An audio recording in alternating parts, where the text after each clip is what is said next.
for the warning. It's 9 o'clock. I'd like to call the May 10th to May 12th Commission meeting to order. Pledge. I pledge Allegiance to the flag of the United States of America and to the republic for which it stands, one nation, under God, indivisible, with liberty and justice for all.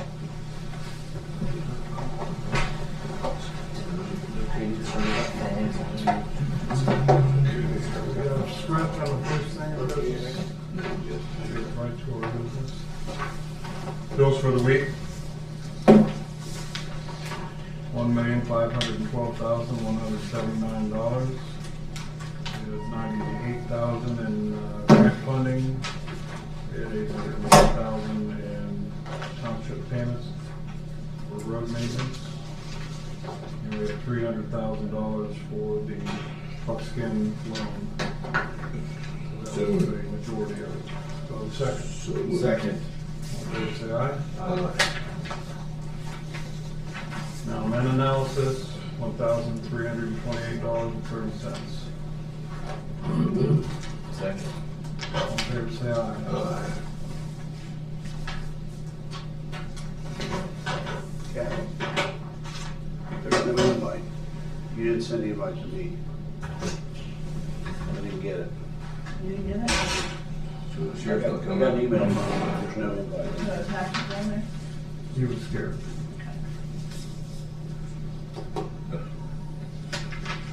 Hey, sounds good enough to me. Yeah, that's what it sounds like to me.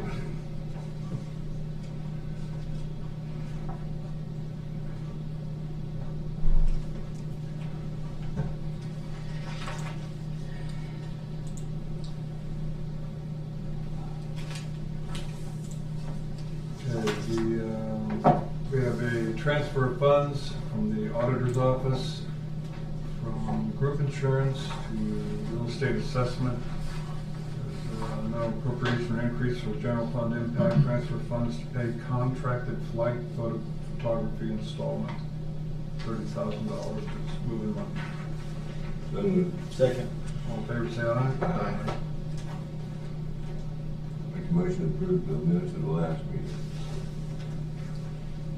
Do we have a second? Oh, yes, second. All in favor, say aye. Aye.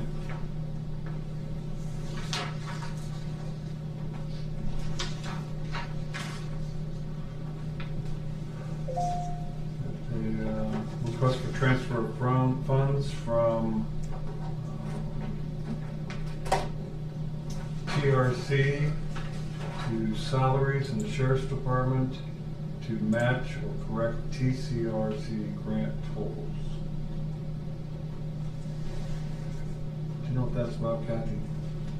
You're moving money out of a grant Is that from salaries? DD or is that the sheriff? Sure, yeah. I'm not really good about that. I wasn't in the house.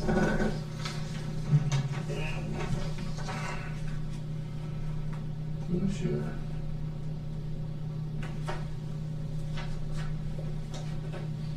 Match. For grant match? That's a grant match. Yeah. So he's moving the. To match or correct the grant. Yeah.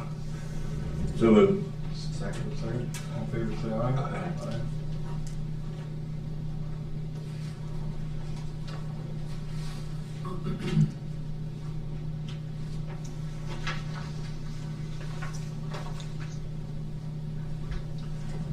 We have a transfer of funds from the Board of DD Operating Fund to the Board of DD Capital Fund in the amount of $250,000. So moved. Second. What's it for? It's for their capital fund. So just They're moved. moving it out of operating into capital. Yeah, put money away. Is that a second? Yeah. Okay. I thought it- All in favor, say aye. Aye.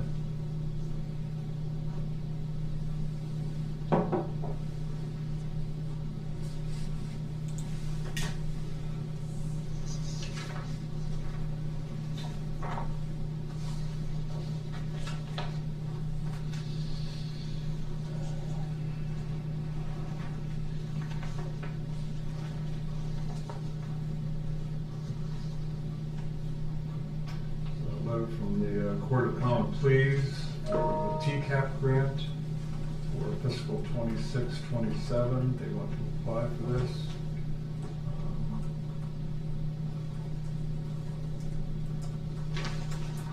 Provides salaries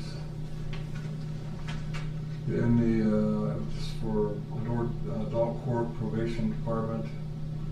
These programs include pretrial services, random drug testing, home incarceration, offender monitoring, blah, blah, blah. During the term of the grant, approximately $353,000 will be used for salaries, $152,000 for fringe, including health insurance, $26,000 for general operating, $84,690 for programming, and $4,000 for equipment. That's what they're intending for this grant through this memorandum of understanding. We just need our approval to apply for Yeah, it. to apply for this. So moved. Second. All in favor, say aye. Aye.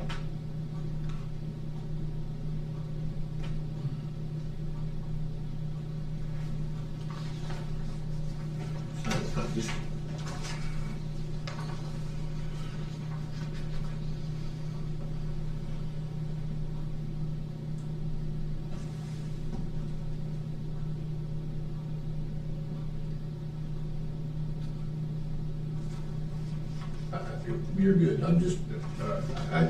they're applying for a grant. TCAP, something they get every year. Mhm. It's the same amount as 26, last 27. year. Yeah, I was gonna say, same bill as last year. Just spending more on the salaries and insurance and all stuff like that, and what they are of the program. So they just did the rubber stamp at 3%. We gotta figure out insurance. We haven't heard anything from Haven't heard anything from, Melissa, Melissa. Yeah, I'll contact her this week. okay. Okay, Chillicothe Bureau of Visitation, writing to request the appointment of Pat Quackenbush to representing Adena Mansion and Gardens to the Bureau's Board of Directors. This is a replacement recommendation for them for their board member. Yeah, so this one, I read that, and by their bylaws, they're the position of the Adena, whatever his title is a position that belongs on that board. And so I think if we're accepting their bylaws, then we need to accept the appointment of this position, or this individual to this position. But I also think, you know, if you kept up on the Gazette, there was an article about tourism this weekend and federal policy impacting local tourism. One thing I'm going to do on that board is discuss how we all as a board begin to tell our story, not just to the people who are visiting from outside, but internally in our community, because I don't think folks know much about what the Visitors Bureau is or what they do. That's not germane to this conversation, only that you brought it up, so it's worth mentioning. But I would move to approve the recommendation of the second. All in favor, say aye. Aye. I do believe we need some marketing messaging out in public. Yeah. By our gas station attendants and our restaurant servers, and tell what to tell about our community. Yes.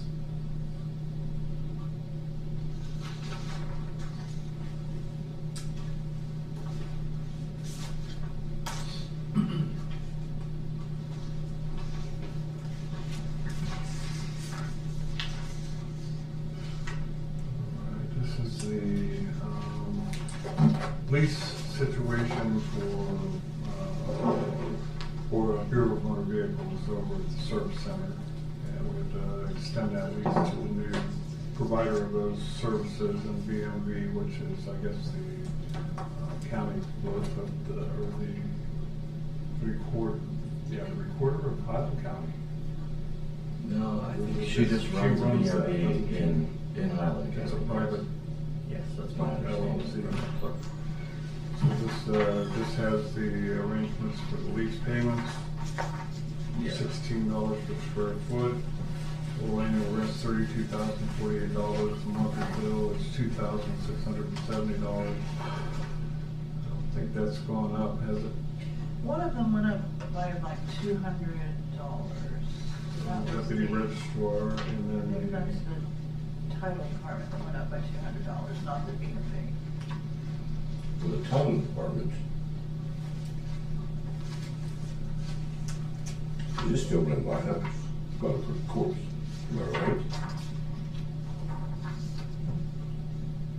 The deputy register only does he does B&B. Yeah. the BMV part. Yeah, B&B. But the state is who dictates the, Yeah, they're all through the Department of Public Safety. yeah. Okay. So they- That's who picks them. Well, I was just wondering, you know, Clerk of Courts does title. does a title, but it went up $200 on the title. That means it's $200 more than we're taking out of our pocket. If we're getting less than what we did last year. What are they doing in title? The state raised their rent by like $200. Wait a minute, I'm confused. What do you This mean, is the renewal of their state contracts. what do you mean they raised their rent? They raised their rent to that person? They raised their rent to, Just for the title. For the title department, Not department. for the B&B. The B&B. Well, they don't rent any. They rent from us. that's what I was gonna say, they can't raise their rent, they can't raise their rent. We're the ones that have to raise the rent. I need to look Well, at it's that. higher, yeah. Let's review that, and also if we have any questions, it may be worthy to ask the clerk of courts, because I know we have been hopeful that the clerk of courts who applied for, or went through the process to take over the B&B according to that process. He didn't get it, but there was still some back and forth as to the process, and I'm not up to date on every detail, but that we also might check with him to make sure that there's, or to confirm that he's not still potentially taking that contract. I thought they sent the contract already for that person. That's, That's according to what he told us, yeah. No, I thought we already got one. Didn't we get one? Is that not what that is? That doesn't have any individual's name on it, no. I've not seen that, so I don't know what it is. You want to look at it real quick? Yes. well, we're Because I'm just trying to figure out, how can they raise the rent There is no rent. on the title department if We don't the even, title we department don't owns even the charge rent in the title department because it's a county office. office? Yeah, that's what that's my thing. If we're gonna raise the rent would be raised on B&B and we would be raising the rent.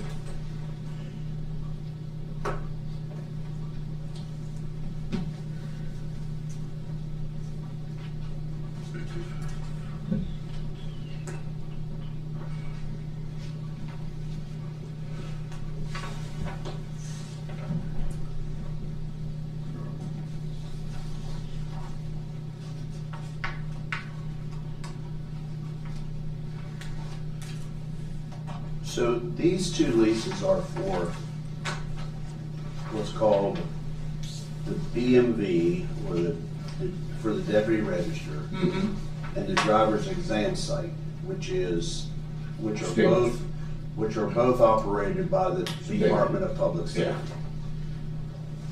but they're associated with whoever the B&B. Well, only the BMV office. Oh, Right, yeah. right. But the driver's exam site has nothing to do with the BMV. B&B. Okay, got it. Yeah, So two we can- separate offices, which they don't, they run the driver's exam station themselves. The people that are in that office are all state They're employees. not private B&B. Right, and then in the BMV, where they issue licenses and license plates, that is a private company that contracts Right. with the Department of Public Safety to run that office. And they have a bid process, which is what I was referencing, where Exactly. the clerk Yes. of courts can apply to be the B&B. And he did, but they chose somebody else. Now, whether if there's something else going on, I mean, that's what these will be, that's what these are. These are leases for those two offices. One is the driver's exam station, one is the other. It sounds like we can go ahead and proceed through the driver's exam, because we're gonna have a driver's exam location there regardless of who the operator of the B&B is. Right. Exactly. I would just double check with the clerk of courts to make sure that there's not some sort of pending situation in which. I'll tell you what you guys Well, I do. don't, what I don't want to happen, Ask. yeah, I'll just what I don't want to run that happen is the clerk, is that he's still in some sort of back and forth engagement with the state, and we get this, we sign it, and then they're like, well, we've already signed the lease agreement with this new operator of the B&B, which I think that he did get a final answer from the state, but I don't feel confident enough that we should sign a piece of paper. Well, two things, it's time sensitive, and the other thing is they got Ty Hinton's name on there as the clerk of court. Yeah. So it's As it just the is. wrong person. Okay. As it is, they probably ought to correct it before we sign it anyway. Time sensitive, but who, Do you know when that was received? It was just last week. Last week? Yeah, this all can be done by email, so. yeah. We probably don't even need to be, does it need just your signature or all of us? All. Well, we can need to do it in session then. This addendum to the lease at the deputy registrar's office, which is the Bureau of Motor Vehicles, stays the same. The annual base rate will remain at $16 a square foot. So that's the same. The only addendum is that you've got somebody new operating it for 3 years, because their lease agreement ran out at the end of Ron Nichols' term. Yeah. So let's make a motion in a second that we'll agree to do that once we have the corrected forms and we don't have to be in session to say this not that. Got it. Pending confirmation as well with the clerk. So moved. Second. All in favor, say aye. Aye. Okay. We'll sign the corrected forms. Smart workaround.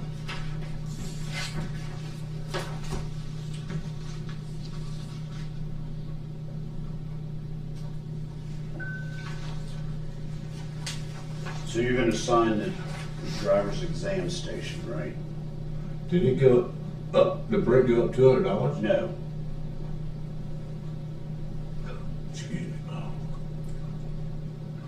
It's still $16 a square foot.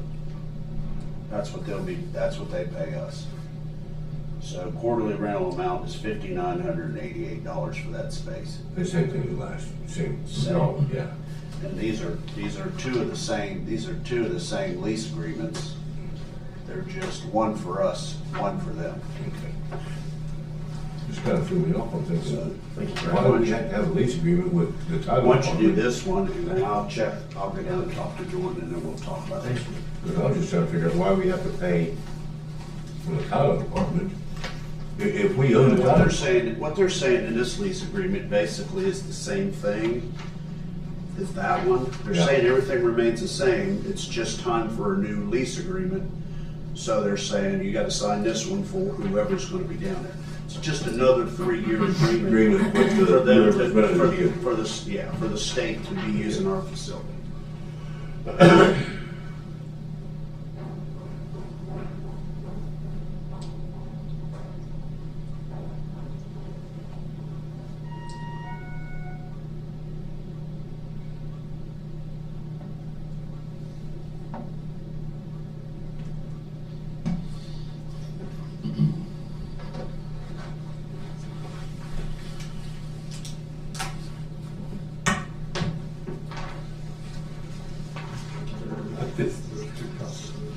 The state doesn't have to pay inflation. Yeah, that's. Stays the same.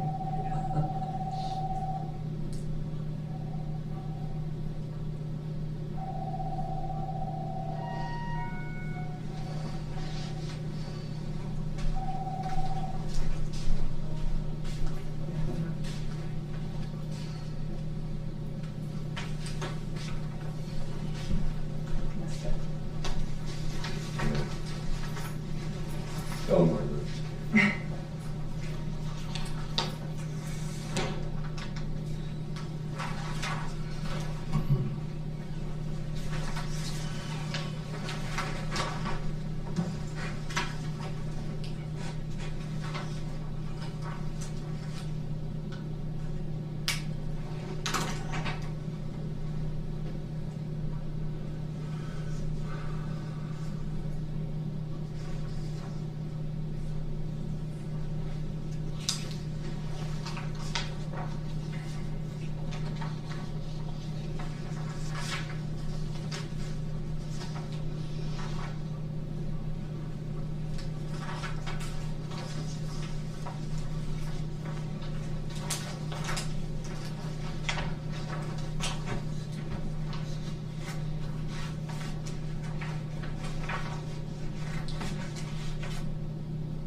It's a done deal, Done deal. so you can go ahead and sign that with him.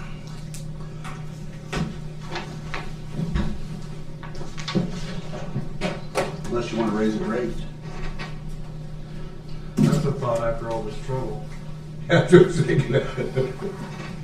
Yeah. When do you think that they would come in and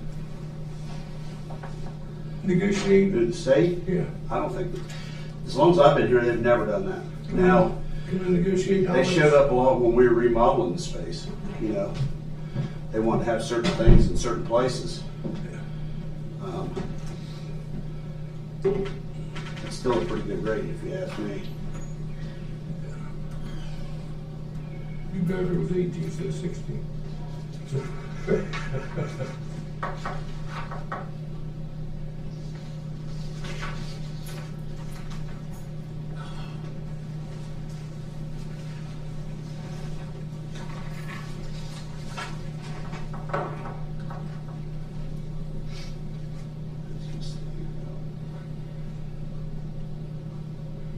Right, I don't know if you can answer this or not. See, the dog warden's discussing sending an email, message. Did you just get one? Yeah, I don't think Dart guns. about the dart guns not working or sometimes not working correctly. I did not get a copy on that. I'm the no man, you're the yes man, so They still gotta they go, avoid me. they still gotta go through you. I don't care what, I still gotta go through you, I don't care what happens. They got these dart guns. Has anybody trained them how to use these freaking dart guns? I think they had to have been trained, yes. How about the Now, new, I don't know about the new ones. how about the new ones and how they get authorized to put how much stuff in a dart? Bend over. That's interesting. She didn't send it to Brad, she didn't send it to Dave. I don't know.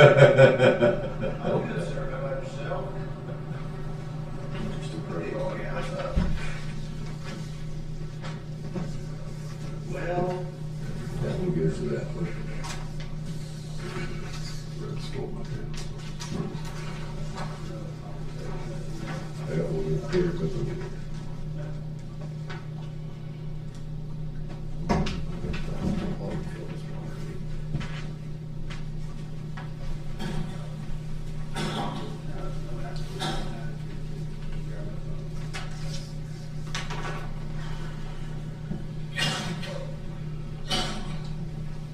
Mr. Tillis is here. I don't know what time they scheduled. 9:30.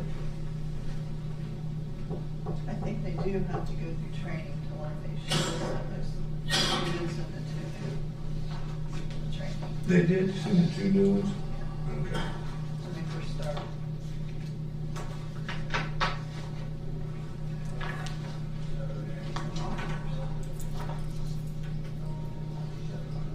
Just can't see $1,800 for a dart gun. And they look like a rifle. So they mix their own potion in there, right? Huh? They mix their own potion, or they get them? Yeah, because it has to, I was thinking, I really don't know. But somebody have to be authorized how much, Unless you buy the dart already. unless she buys the darts, but how would you know? How would you know? Let's say you got a 20-pound dog and you shoot him with something that takes down a 100-pound dog, we gonna pay for that dog that you just got to shoot. 'Cause it may not make it out of the, Just see the place. Yeah, one of no return, I'm sure. Big dogs get go. I can put her on the agenda in a couple of weeks if you want me to. Yes. Do that. yeah. Add her on there, 'cause Forward this to Brad. tell her to bring them guns. Bring the whole one. Yeah.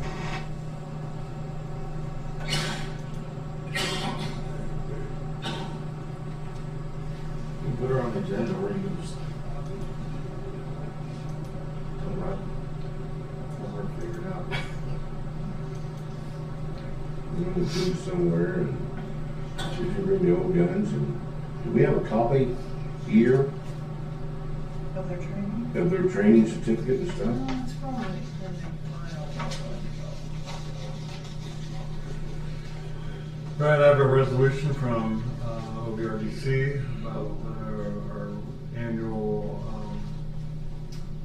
appropriation of funds, participating county for their operating expenses, $7,605, and this is for 2026. So moved. Second. All in favor? Aye.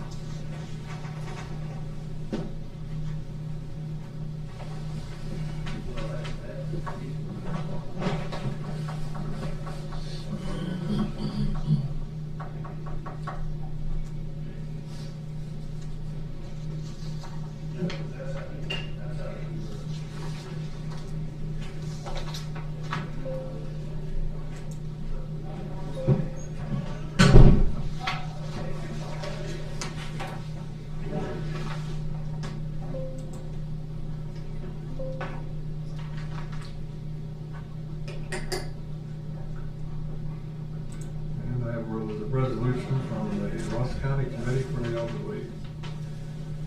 Signed copy from the board for a resolution for 3/10 of 1 mil renewal levy to be placed on the ballot this fall. We discussed that during our public work session on Friday. We have plenty of time before that needs to be signed, and that process needs to be initiated according to the Board of Elections. It doesn't need to be completed until August. We just we hold off on that until it's more appropriate time. Not only that, there's some information I need answered, so, and needs to be discussed with them. So. Great. They're picking up their box tomorrow. Okay. We'll set them aside. Okay.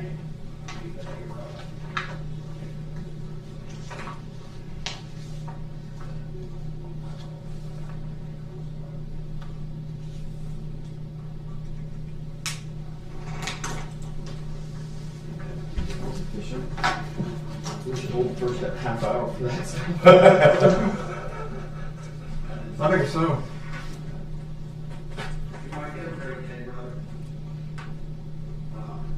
Why don't we do that, Patty? Why don't we hold the first half hour For for business? county business? Okay. That way we don't Even have if to George like calls and needs in? Pardon? Even if George calls and needs in? Sure. We can throw him in there. He's gonna have to wait. That was Mike Darbyshire. He wanted everybody's phone numbers. He wants to talk about road mileage and how that whole boat went down. It's a little late.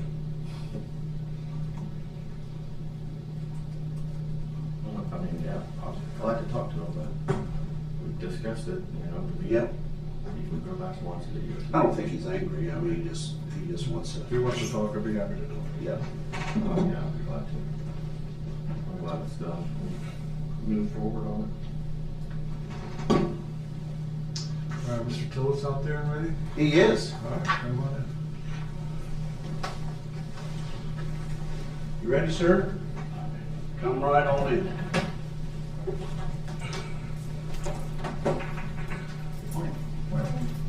Mr. Tillis, how are you today, sir? Good morning. Morning. Good to see you. I like your hat.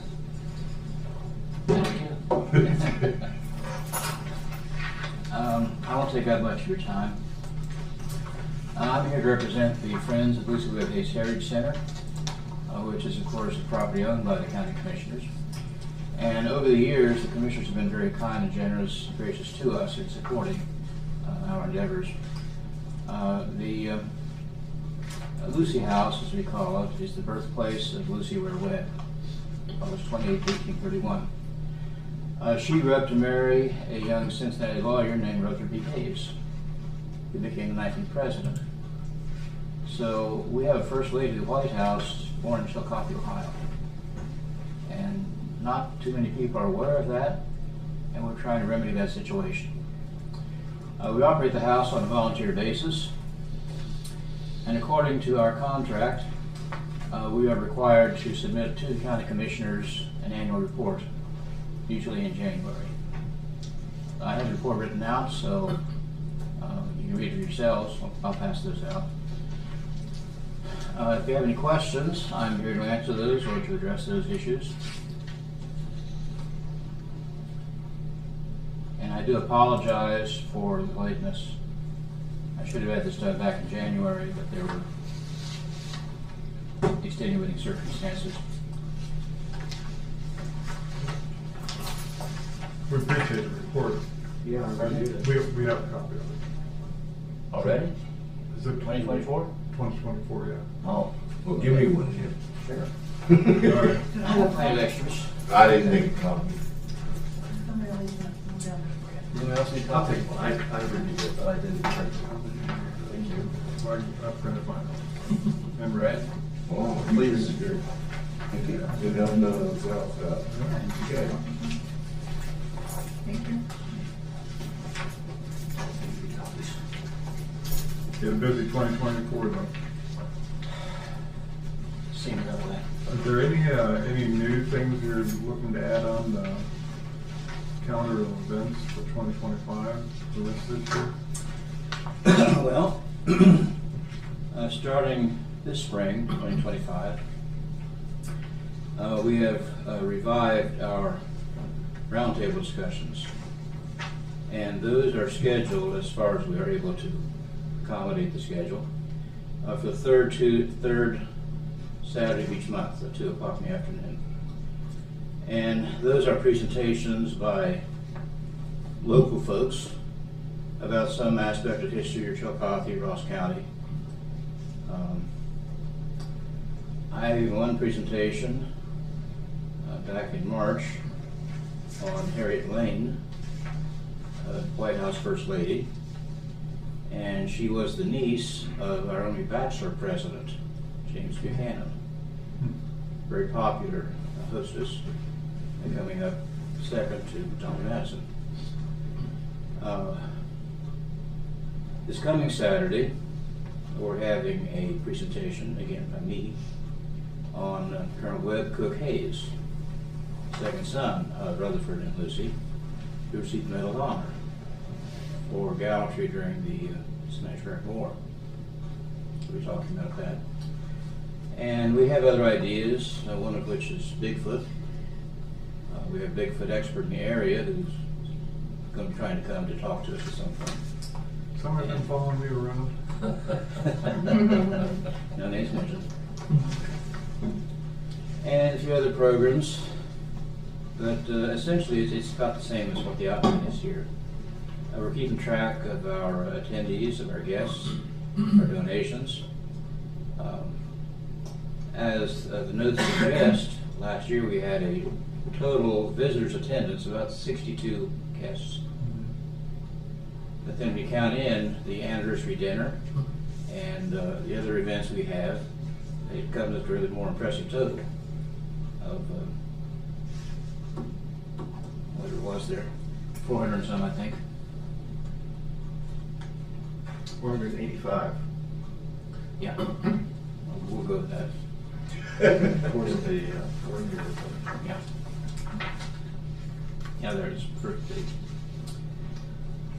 And I have included a financial record of expenses and income for 2024.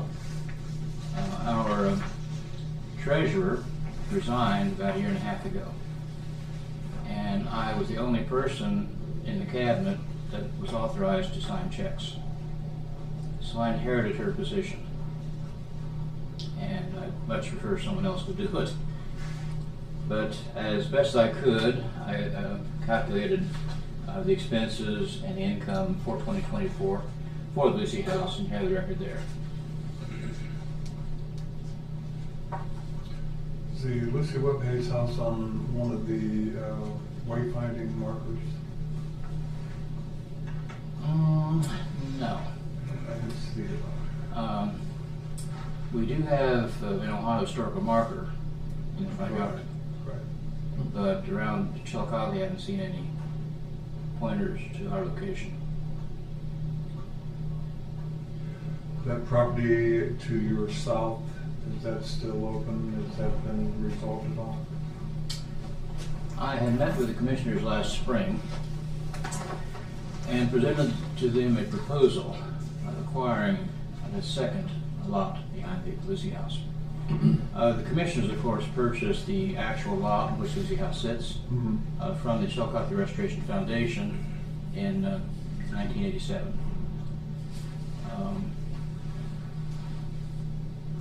Beyond the Lucy House, between the Lucy House and the Lincoln Park Playground, there are two narrow lots of grass that are unoccupied. We presented a proposal 2.5 years ago to the commissioners to acquire the lot next to the Lucy House. That's just adjacent to the back driveway. And I don't know the details. I was not involved in personally. But again, thanks to the commissioners, you negotiated with the land bank and acquired that near lot. Now, we're still trying to acquire that second lot, a very small piece of property. It's about 180 feet long and 40 feet wide. There's a service garage on the property that nobody uses. We would like to acquire that property just to complete that corner between Walnut and 6th Street. We don't have immediate plans for it. I did write a proposal. I did not bring that with me. I'm scheduling a meeting with the mayor at some point to see what his take on the property is and if we can still acquire it. At the previous board of commissioners, they sent an email to Nicole Wells, who is the current executive director of the Metropolitan Housing Authority, yes. And she and I were here to make our proposal, and they declined the offer. However, they said if someone would purchase the property and present it to them as a gift, they would accept it. Well, we still want the property. Well, it's still too high. The James housing- and I were part of that board of Yes. commissioners that Yes. said no. Yeah. What's the appraised value on it? About $18,000. No. The Housing Authority originally had appraised it at $18,320. But $230. Pardon me? $230. 230, yeah. Should get my numbers mixed. And Nicole had worked with the board of the Housing Authority and succeeded in persuading them to reduce it to $15,000, which I think is still too high. For a while, she was able to keep it separate. There is a collection of 6 properties in that area, which this one property is one. And we didn't want the other 6, of course, just that one little piece joining our turf. But no action was taken, so it was added back to the 6 other properties. I still plan to meet with the mayor and see if he has any suggestions on whether or not we require, or if we can make any deals or connections to the Housing Authority to persuade them to make it available to us. The property was purchased by the Housing Authority in 2017. And we were told that they could do nothing with it for 3 years before offering for resale. Okay. Well, the 3 years is up, and we've been inquiring about that, but so far, no progress. We're still interested. I've applied to the Massey Foundation for full or partial funding. They were surprised because they'd never had a previous request for funding to purchase property. But after some examination, they too declined because it wasn't in the original agreement for the foundation. And I've spoken to some other organizations, but again, as you suggest, the price tag is too high. And I agree. The Housing Authority purchased the property, as I said, in 1987, 2017, sorry. I think for $9,700. So it's gone up considerably in value. I don't know why.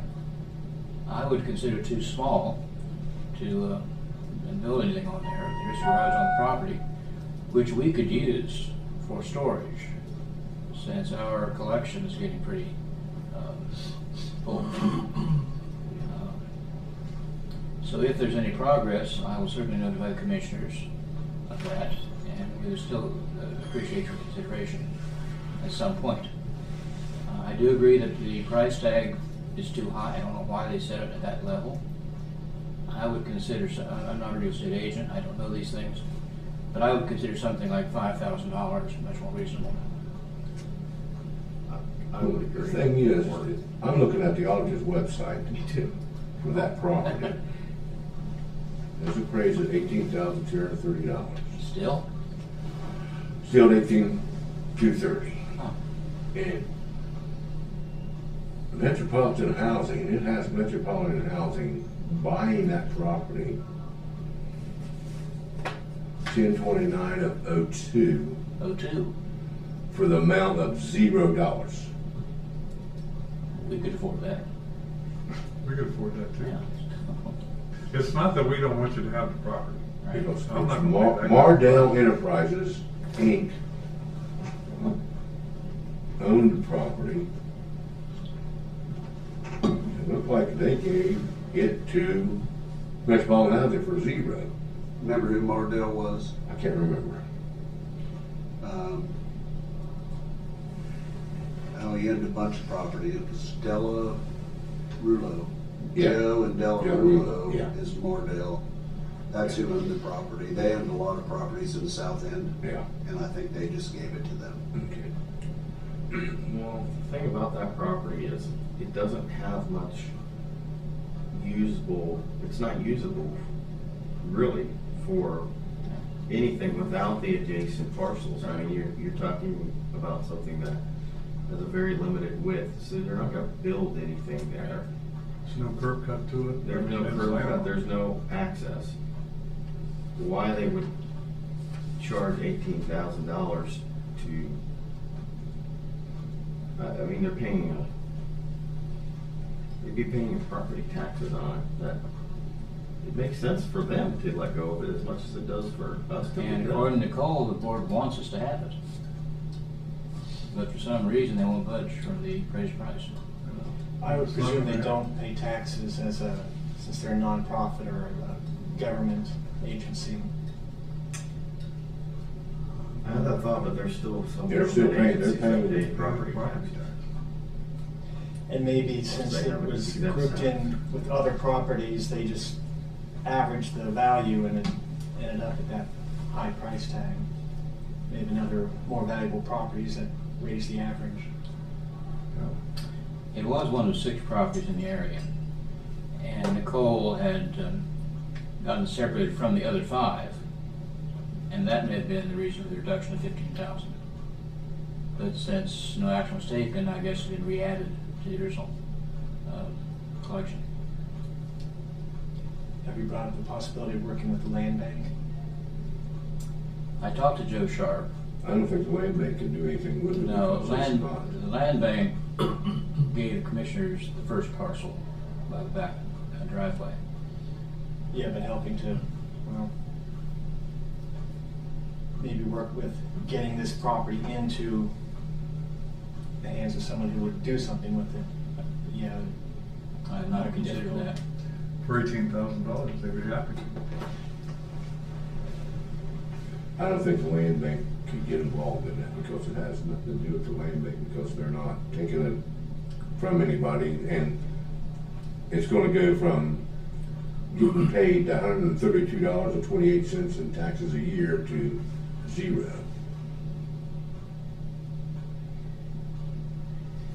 If the land bank gets it, or if, The land bank can't get it yeah.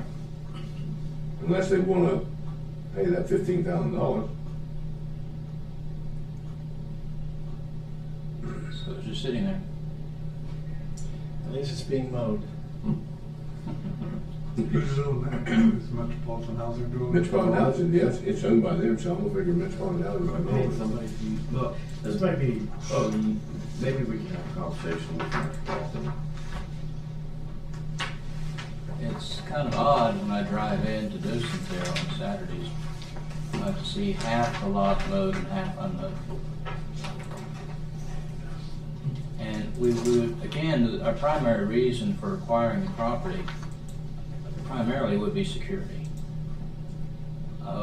We would not want any building or structure between us and the playground. And I've spoken extensively to Mike Jones, who's one of our neighbors, one of our board members, right across the road from us. And he said it would be a benefit to the community if that property were left open. Again, we have no immediate plans for it. We would just like to have it available without any question for future development. It would be nice to get that whole stretch of land along South Walnut into the hands of public entities between the commissioners and the city with It is a complete corner.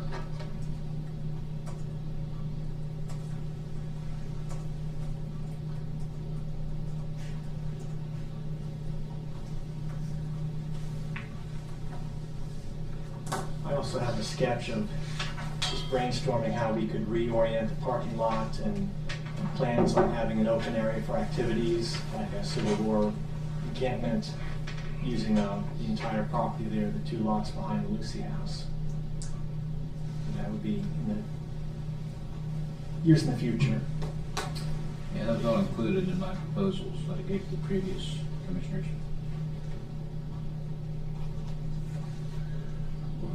Well, what I'll do is find out from the county auditor what the tax liability is on that property. And then I think it's worth having a conversation or a phone call to the Metropolitan Housing to say, listen, you're maintaining this property, there's no use for you guys to fulfill your mission with this property. To me, that seems like a direction that we could potentially move. But like I said, I think that they should give it to us for what they received it, for the same price at which they received it, which was $0. And my understanding from Nicole is that the board would like to get rid of it. And What's the constraint on that? what the roadblock is, I don't know. We'll find out. I'll ask that. I know Nicole well. Presumably the house on that lot was gone before it was donated to them, so they didn't even pay for demolition costs. Is the little shed still down there? The It's a shed's concrete block. Concrete block. Yeah, the block, Yes. yeah. Which they recently painted and secured. Okay. Yeah, I think we ought to have Nicole come in and talk to all 3 of us. Okay. So, do you want to give her a call, Kathy? Schedule her, and we'll talk to them about it. Okay. See if we can move that along. Should just Kevin and I participate in that, or will it just be between you and the housing? It's a public meeting, I mean. Yeah, you can come. Yeah, I don't think it'd be inappropriate for you guys to Okay. participate. Could you advise me the date when that may be Yeah. established? Kathy, let us know. Okay, thank you. Do you gentlemen have any questions about the report? No, we're happy to receive that, and we appreciate you doing that. No, I appreciate it as well. Believe me, I'm happy to give it to you. Yeah. I appreciate it as well. I'd like to Jack's question about the wayfinding.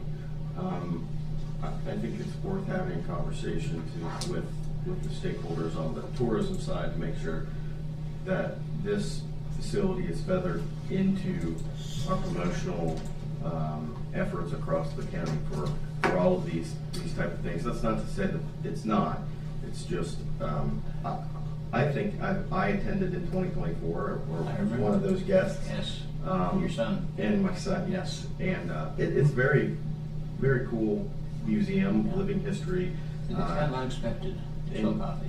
Yes, and it highlights a piece of art history with Lucy Webb and her role as First Lady. National history. But but that's what I was gonna Yeah. say as well, is it's an important, the other story there that I think is valuable is her role and Southern Ohio's role in the temperance movement and how really southern Ohio, south between Hillsborough, Highland County, and Ross County, much of the modern temperance movement began, or not the modern, but the modern at that time began there. So it's a very cool piece of our history that would be valuable to promote. We're trying to make more people aware of it. Yeah, Hillsborough lost their house that was connected to the temperance movement. Oh, really? You know, I didn't know that.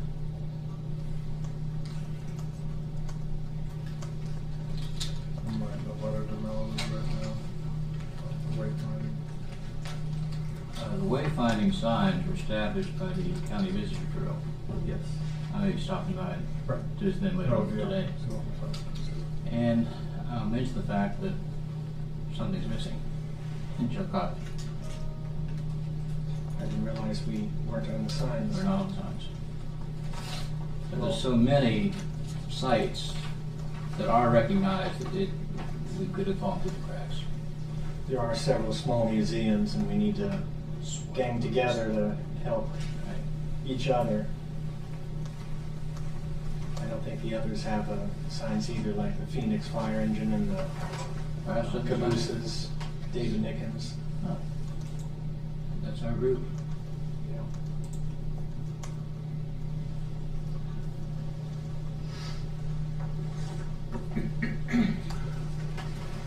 Find out, see if we get that added on. I don't know what the process is. I will check with Melody today while I'm in town. Yeah. Pardon? I'll check with Melody Young today while I'm in town. See if he can help. Remedy that. She'll know what's coming, I just sent her an email. Usually does. All right, you guys have anything else? Brad and I were just whispering here, and I'll get to him about. I want to talk a little bit about maintenance down there. The house is in pretty good shape. We painted it a couple years ago, but the gardens and the fence around the perimeter of the building need to be, fence needs to be repaired and painted, and the gardens are in disarray, terrible disarray. I mean, it's almost blighted, where if I lived next door to that, I'd be upset. So I would like to make the recommendation that our maintenance crews start maintaining those like we do around all the other buildings. Well, in that respect, I defer to Kevin. Agreed. He's I- horticulturist. and That didn't take long. I actually tackled the herb garden at a good time and deadheaded everything there, but I haven't been there to do much else, and I'm pretty much the only gardener in the group. Well, you know, some of these trees have gotten way out of, you know, I mean, some of that stuff looks really, really bad, so. You know, I've If been you don't needing- care, these were taken by our maintenance guys the last time they were down there. Yeah, we need before and after pictures. Yeah, so we'll, So- just wanted, I knew you guys were coming in, I was gonna call you, but I thought I'll just wait till you come here. I've been meaning to talk to you and coordinate some Awesome. stuff there. We can talk about it, but we're gonna get it cleaned up. Get it We looked at. appreciate that. Okay, great. Anything further? Thank you, gentlemen. No, appreciate Thank you, it. gentlemen. Appreciate what you do. I Thank you. appreciate your time and your efforts toward Lucy House. You mentioned our annual meeting in June. I didn't mention that, no. You want to, We do have our annual meeting, June 28th, I think it's June 29th this year. 29th, and we try to have a speaker there, as well as our annual business meeting, and a few other events. Hopefully you guys have been getting our newsletters when we do send them out. When was our last one, fall? They do, they get them here. Okay. And if you like ice cream, we've got our ice cream social at the end of August around Lucy's birthday.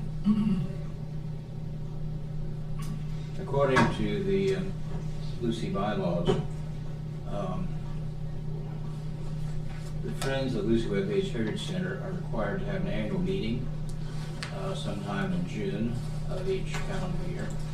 And that is for the purpose of reporting to the general membership the activities of the Lucy House and the board progress and things like that. But pretty much like what you received here, except that at the Lucy House, our year runs from the end of June to following June to June, instead of January to December. So I had to recalculate all this stuff for half a year. But it's generally a good time, and announcements are sent out about it. If there are changes to the Constitution or bylaws, notify our members, provide them ballots to vote. Many of our members are elderly now and no longer come to the meetings, but they can send in their ballots or donations. We want to keep our members aware of what we're doing, because they are the ones to whom we are immediately responsible.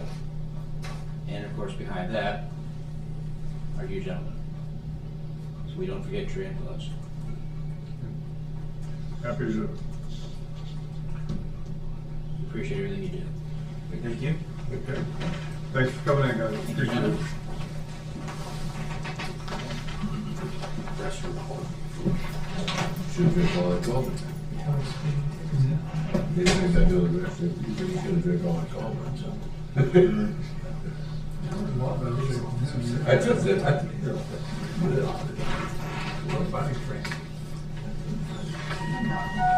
You gotta do cold. It's like an epidemic here on the board. Yeah, they do.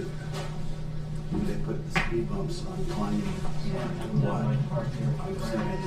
It's long. I mean, it's long. If we didn't have a crew or something, it is awesome. But he took these pictures. If you get that sweater in, shrubs, or you know, we're gonna have to replace some stuff in there. I'd really like to take these two trees out of there. That one, but take that one out. Yeah, or the one on the right is accidental, I just That's planted what I itself. mean, yeah, I mean, you have that throughout there. We wanna replace it, we wanna fix this fence, there's places on it that are bad and needs painted. We thought while we were taking it, you know, while we were painting it, we'd clean all this up, so. And behind the Well, sign. I've been was the- abandoned. That's We have a mutiny here. That's about happened. Yeah. We need to clean it up a couple times, so we'll get. How all you doing, that. Jim? We'll Just get- fine, Doc. How about yourself? Yeah, I'm good. The fellow who. Looking good, Doc. Feeling better? I'm getting there. Good. Age is not your friend on the recuperation timeline. Yeah. But getting there. um, You been north lately? In behind the. Toronto and any other? No, you have that copy I've of that. been there since last year, so we may have to go up again this We year. made homemade Polish kielbasa, and I shipped some to my sister who still makes McGinnis. My hand-yard chopped up, but I know mine. They moved a seedling dogwood over behind the sign that's off the side. of that. That it there.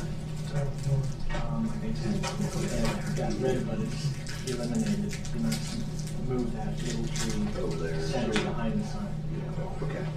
If I can get with your crew and just go over ideas and look at our free range. Yeah, I'll get hold of McGinnis too, but he's got a plan now. It's gonna be easier All right. for us to work with. You guys are up. Okay. Okay. You got everybody you need? Yes. Okay. Hi, guys. Perfect time. Hello. Dude, how you? Morning. How's everybody today? Good, good. Not bad. Sorry, it's got a little close there. I was having some printer problems. Are you okay? All right. But while he's situating, I'm here as board chair of the Hope Partnership Project because one of the key pillars of what we want to accomplish with the Hope Partnership Project is to decrease stigma. Stigma is a barrier to people saying, I've got a problem. If there's too much stigma, it's a barrier to getting access to treatment internally for that person or within a family. If you have a dream, one of the reasons why families stayed in this cycle, one of the reasons, not the only one, but it's stigma. They were embarrassed. They said, we're a good family. How did this happen? So one of the things that we've been able to accomplish in our region is a decrease in overdoses, reported overdoses, and a decrease in overdose deaths. So now pivoting to say, okay, how do we help prevent more people from going down this path? And stigma is a component of that. And Dave and iHeartMedia has come up with a plan to help address that in our region. So I'm here to support what Dave is doing as the clearinghouse for opioid assessments and treatment. This fits right into what we see as one of the next steps. You know, how do we get kids to not start? How do we get families to recognize how they can get out and get treatment? So this is one of the ways to help that. Thanks. So I'm Dave Litterow. I'm the market president for iHeartMedia for Southern Ohio. So I manage our operations in Dayton, Chillicothe, Hillsborough, and Washington Courthouse. Okay, so iHeart has launched an initiative to partner with the co-founder of the National Opioid Action Coalition. And so our company has leaned into this initiative to raise awareness for this opioid crisis that we have, and really what we've done in Ohio is we have partnered with, and the Ohio region includes Indiana, Erie, Pennsylvania, West Virginia, so we're a pretty big area. And my market president, Matt Bell, as well as the market presidents across the state, have partnered. We've been partnering with organizations like the Hope Partnership Project across the state. And essentially what we're doing is we're going county by county and talking to the commissioners, asking for support of what we're doing. And we've just kind of knocking them down as we go, but just recently worked with Shelby. We've been working with Shelby, Miami, Auglaize, Preble County. We were on a call, really interesting call last week with Allen County, Indiana, which is Fort Wayne, and they've got a group over there it's called Remedy Live, and they basically have a campaign called One Pill Can Kill, which we really fell in love with. And so they've given us the ability to use some of their creative and some of the things that we're doing. But essentially the way that we're raising this awareness is we're utilizing all of our assets that we have to communicate this message out. So locally we have our radio stations here. So we have WKKJ, WQLX, WCHI, and WBEX here locally that we could use to promote this messaging on the radio. But we also have quite a few tactics that we can use that would only deliver the message in Ross County. Okay, so when we go ask for your support financially, we're keeping all of that money in the county. Okay, so we utilize our streaming and podcasting. We have the iHeartRadio app. We're the biggest publisher of podcasts in the business. We have over 1,000 podcasts that we publish, and we have the ability to place audio ads right in that content, but only to people that are in the county. So it's really specific. We also have we can do YouTube and TV. So we have YouTube ads. If people are watching YouTube in Ross County, we can target them with video ads. And we got some of that creative that we got from that Indiana, which is really good stuff. So we can reuse some of that, and we can tag. What we can do is we can tag that video with brought to you by, however you want to do it. We could do it brought to you by the Ross County Commissioners if you want to do that. It wouldn't necessarily have to say anything about iHeart. Okay. We also have the ability to deliver video ads on connected TV. So if you're streaming TV and you're in Ross County, we can deliver an ad to you. So that that would be another way that we would bring that video content into people's homes when they're watching TV. So that's another option. And then we also have digital display ads. Again, any of these tactics would be just delivered into Ross County. So be very specific. So we've started with some campaign. We do have something that we've gotten started with the Hope Partnership Project here locally, but it's limited in the amount of time that we can run it. So, I guess what we're asking for is any support that you could give to us financially would extend that campaign through the end of the year and beyond. And the other thing that we're doing, I think that's important is to note is that when we start working with an organization or a county or any organization that's tied to this initiative, we can handle all of it. So we've gone into a lot of situations where you would have county commissioners or someone that would have been given that responsibility to do something with that money, and they really need help with especially the media placement. So we have situations where we're handling everything. We don't charge for consultation. We don't charge for any production. There's no additional cost. All the money that is spent goes directly to the media spend. So what we've been doing is even if a county's already placed some business locally with a media company, we'll be glad to take a look at it and give our unbiased analysis of it. We've got situations where they've asked us, can you just handle that? And we do that too. We've got one county, we're buying their billboards for them.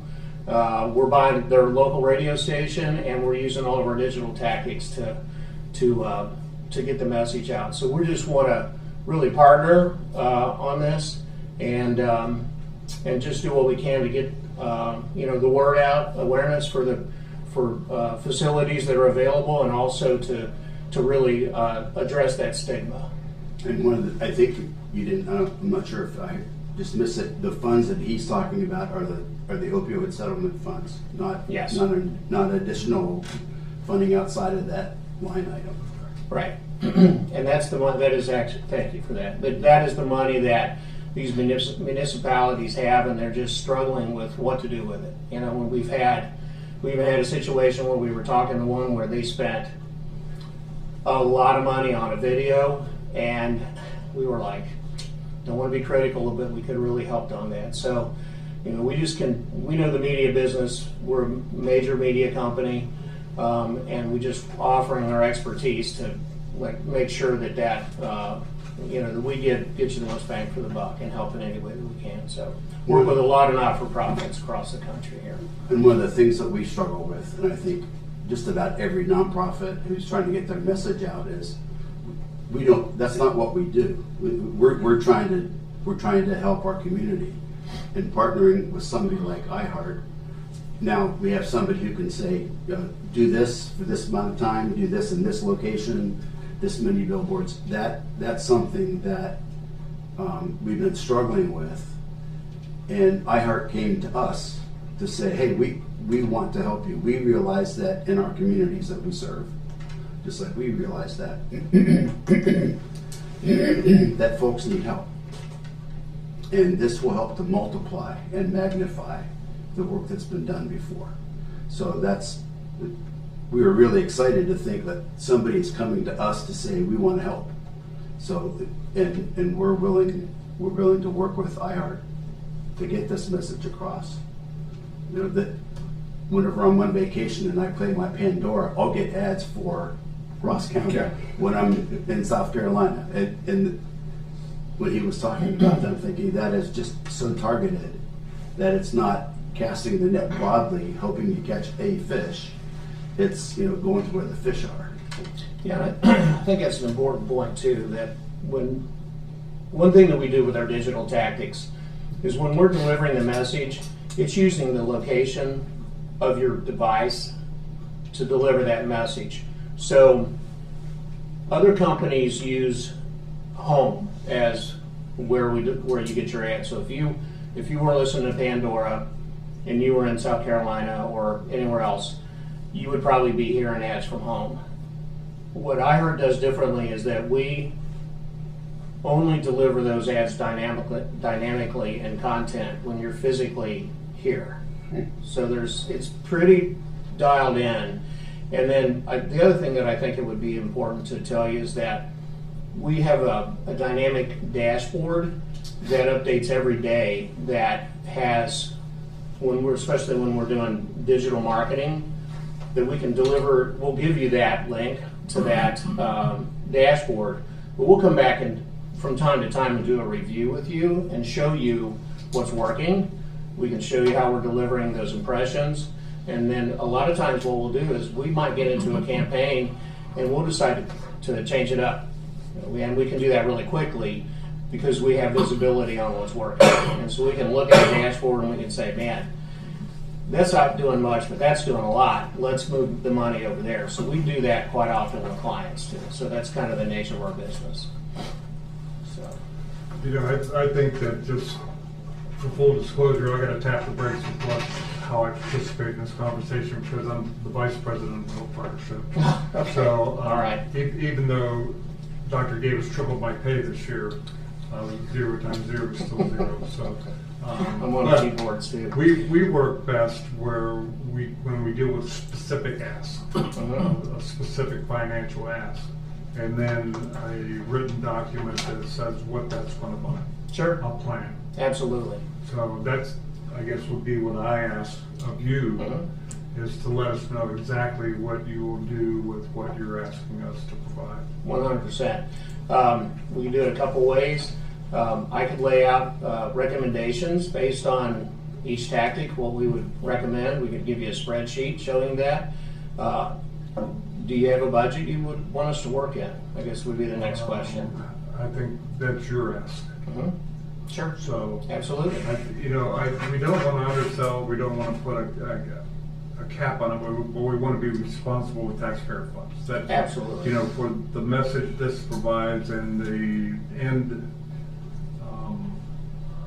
targets that it addresses is important, I think, to all three of us. Sure. Pretty high, especially with the next police officer and deputy and seeing the worst of the worst with this topic. And then, I don't know of anybody in the county that's probably not been touched by opiate addiction and overdose. So I think the interest is high. We just need to know the levels. And if you want to do it in levels, that would probably be the best approach. Sure. Scalable. Yeah. We can do that. We're starting to we've been doing this it's taken a while to get some traction because it took a while for us to understand just the whole situation of where the money was allocated, but we're starting to get a sense for what budgets look like in each county. It's kind of represented by population. But we can absolutely do that, and we can scale. We can scale them. And then typically, what I'll do is I'll come to like a client, or in this case you, and I would say, "Here's all the things that we can offer. Here's what it would look like each month. What do you love? What do you want us to change? And then we go from there." But I would say, first of all, I appreciate you coming in, and I think to Jack's point, the opioid crisis is something that we all care about and that we're very committed to being a partner in addressing the impacts of. I would like us to be proactive in our approach of how we utilize this opioid settlement funding. One observation I have sometimes is when we have some designated fund for something, it becomes a little bit of a race of folks coming in and asking that money be spent from that fund for whatever purpose that aligns with it. And so I think a good step would be in collaboration with the Hope Partnership and other stakeholders to look at that funding and think about what's the best way that we can leverage it. I haven't begun even to really think about it or have a quantifiable. I don't even know how much money is in that fund. Brad, do you know I do not.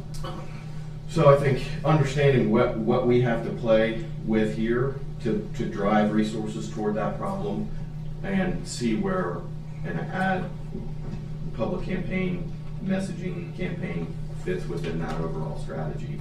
I think that's better policy than, just having that fund and as folks get on the agenda and come in with a good idea, we give it away.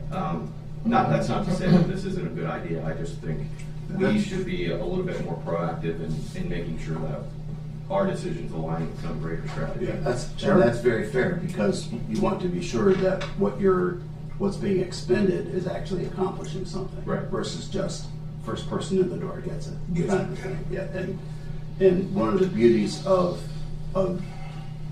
Dave's approach is we'll have the metrics of who has been touched, who clicked on, who went deeper.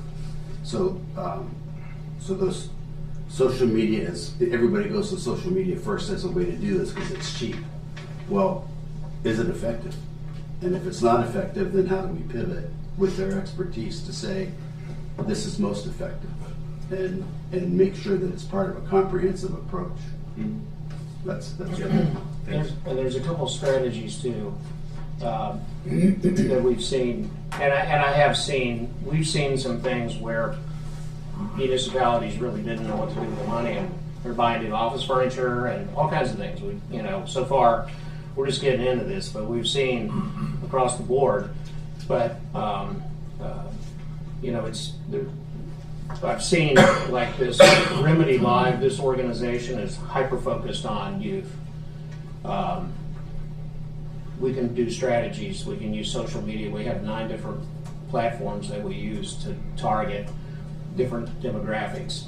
But we've also have seen campaigns that are for military, former military. I mean, just different age groups, and that's what's nice about what we're doing. We can launch multiple campaigns using the same strategy, but with different creative, targeting different audiences. So it gets really specific on who we're talking to. So if we're really going after teens, we're probably going to use Snapchat and TikTok and whatever, Twitch, whatever that is. But we got it,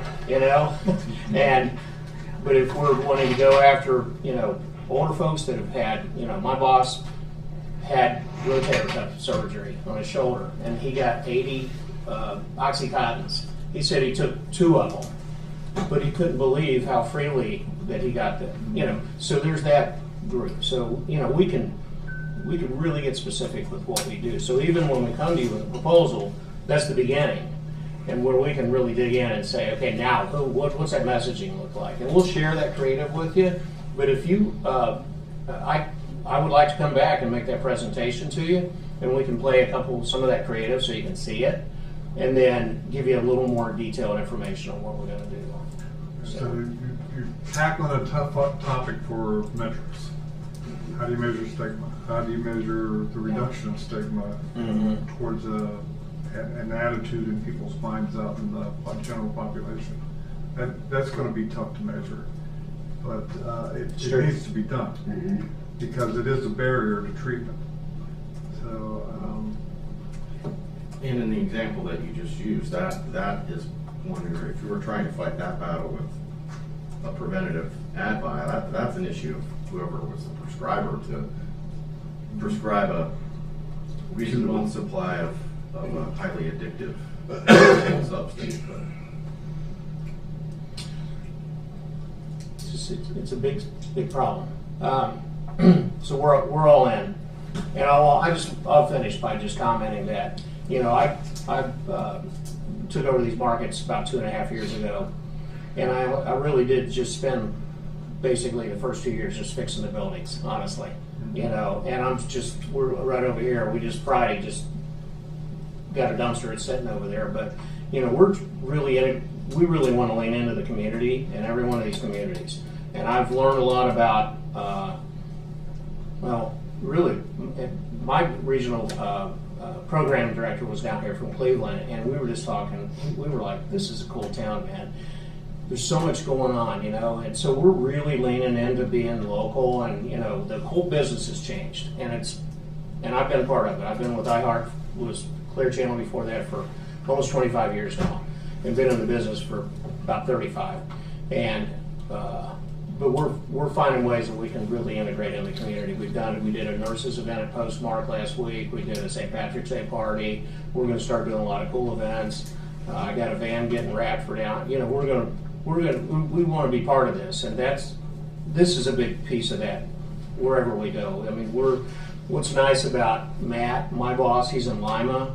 So, and we both worked in Columbus, so we were up there for a couple of years as managers. But, you know, we've got a real good understanding of the differences between a Chillicothe and a Hillsborough and Columbus and Dayton. They're all very different. And when we talk to the commissioners in Montgomery County, it's kind of, it's the same, but it's different, you know. And so that's why I wanted to emphasize that what we do is very specific to this county, you know, and we're going to keep it that way. I appreciate the partnership and the interest of support. How would this, under this proposal, how would this media purchase buy align with, would it be a market rate purchase, or are you offering a discounted rate for such a public, I mean, this is a point of public service announcement. How's that rate for an ad purchase compared to, say, a purchase from any ad buyer? So with our digital tactics, we have less flexibility with pricing because we typically, what iHeart does is they'll go in and they'll buy a third. We find companies that we really like and we buy into them. So we have some expense with that because it's part of having this third party company, even though we do own part of it. Typically what I do is when we're running campaigns that involve digital and radio, radio's where I got more flexibility. So I try to overcompensate with the radio schedules. They're heavy. So anything that I can do, and you know, for instance, right now, we've got a lower CPM for streaming, okay, streaming audio. It would definitely give you that, you know, give you every advantage that we could on pricing. And yes, we go to our digital team and say, look, you know, where's the floor? Yes, we will do that, 100%. But I can do even more with the radio stations. You know, run PSAs. I mean, have you guys come in and do, or whoever come in and do our 15-minute public service program that we run on Sunday mornings. A lot of creative ways that I can really step it up with those stations especially. But yeah, to answer your question, yes, we'll give you all the best pricing we can across the board. We want this to work. It's important. Sure. Thank you. You know, you can be at our events. You know, if that makes sense. You know, the nurses event was cool. It's the first year we did it. We're going to do it every year. We had, you know, Dino was a sponsor. We had just a really fun happy hour type thing for nurses, free, you know, just to appreciate them at Nurses Week. We want to, you know, I work really closely with law enforcement in Dayton, I'll tell you, and I'm going to continue to do that here more. But I have the sheriff in quite often. You know, I've been in Dayton for a lot longer than I have here, but you know, I work closely with the sheriff, the chief of police. I mean, you know, that stuff's important. Military, all those things, those are all my priorities. You know, we've probably, my group works, I would imagine, more with more not-for-profits than most of our clusters because it's just really important to me, you know, to sit on boards, you know. Children's Dyslexia Center, I'm a board member on that, you know, so things are important. So this is a big one. When you want me to come back? When you get the proposal. Yeah, when you get that proposal. I'd have it a week or so. Okay. Yeah, if that's too soon, but if it's not, I mean, is Monday good, or would you want to see me in 2 Mondays? You meet on Mondays, so every Monday. Yeah, next Monday we got a shortened agenda, Okay. but the one after that on the 23rd, I think. It's 23rd? Yes, that's the 23rd. We'll get with Kathy and make sure we either get you that week or following week. That sounds great. 30th is on a Friday. Well, that's what Because of the holiday. Yeah, Holidays, it'll be 26th. the second, yeah, so 26th. 26th is on Monday, which will be a holiday. What happened on the Want to do the next day, 27th? Give it Kathy to find out, make sure we're going. Not sticking a whole bunch of people in there since we're going to be a short meeting on the 19th. Okay. Yeah, 27th would be probably the best date. Okay. Appreciate your time. Thank you very much. Yeah, Absolutely. appreciate it. Thank you. Will I have access to that screen? Yeah. When I plug into it? Yeah. That's perfect. I'll have a. Just don't bring a, whatever that thing. Thumb drive. Thumb drive. Your album. Bring your computer with you, if you do, or Can I tech plug guy, it? or tech buy have a fit, yeah, you can plug, yeah, you can plug the computer. Or you can pull up your email. I mean, if you have it in an email, you can pull up your account on there, or you can send it to me, email it to me, and I can pull it up for you. Yeah. Yeah. Sounds good. Look Sounds forward good. to it. Thank you. Thank you very much for Thank your you. time. Appreciate it. Thank Look you. forward to working with you. I have some printed information here. You too. Yes, thank you guys. I have some printed information here.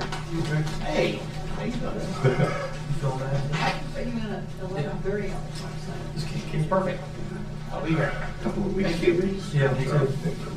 Always good to see you, sir. I got a few minutes for an interview? Sure. How you doing? Hi, I'm Dave. I'm Dave too. Oh, good to meet you. No kidding. Yeah. All right. Chase out there yet? No, Devin is, Devin's 10:30. Oh, Devin, that's right. Hey, Chase is 11. Here he is. Do you think Andrew held out that email that, There's usually, I'll get to the bottom of that. There's usually other factors involved. there's, it's a family. Somebody said that they needed 50 feet each. They already got 30. One time to check, rules require 50. Huh? Rules require 50. But if it's already there, it's been there for 200 years. If you're gonna add lots to it, you require 50. I don't think about it. I'll check it out and see what. One cousin didn't want to give up for the 50, and I told her, I said, I'll send her 200. Yeah, we'll see. I mean, if we move, there's options. So, where is it? We'll see. She sent it to me last year, and I spaced it out. Then I was sitting there thinking about last night, I'm thinking, well, there's something. Sarah. Yeah. They called me right now. I'll call back. They came over yesterday, for a pitch out, I was finally done. You make a copy of this for yourself when you do those. Morning. How we doing? Good, are you? Hey, I got that. This is an updated. Oh, don't Yeah. Yeah, updated, but it's only a slight update. Sorry about that. We finally got some of the low, mid income data for Carver Community Center, so we updated that. Because they are just, we're real slow to get us that information. Asking about it until like Friday. What are they gonna say? If you gotta ask them many times, and people want to try to give them money, don't ask them too many times. I know. Yeah, they just were, but they got it. Got a minute. So the applications we received, one from Chillicothe, Ross County Library, Carver Community Center, Harrison Township Fire and Rescue, Ross County Community Action, and Village of Adelphi. Two of them just outright didn't qualify based on clear moderate income data. And that just goes, it just goes back to the census. We know, I mean, I'd say Harrison Township and the Village of Adelphi didn't change over the last 10 years. So as far as their income, that's just my opinion. But the census data just doesn't reflect it now. So it's just the way it is. That's the only tool we had to automatically qualify. That's just another example, I mean, and why federal programs like this are frustrating, because those are two very real needs that we're not, as a county, in a position to make that investment ourselves, but we could point toward direction of these being actual needs. But the federal government has created their own constraints on that availability. So. Yep, and the other projects can qualify under basically what we call the limited clientele criteria. That's what we're. Yeah, changed. Because of who they're targeting as. Yeah. Since they provided. For CAC and then Carver was also actually limited clientele, right? It was in that, but then they provided their data, so we got the numbers, so they Okay. changed it to LMI. Okay. But they were Okay. In Chillicothe, Ross, that's an area-wide, apparently, the entire county, if you include all, the entire population, we're 51% lower moderate income.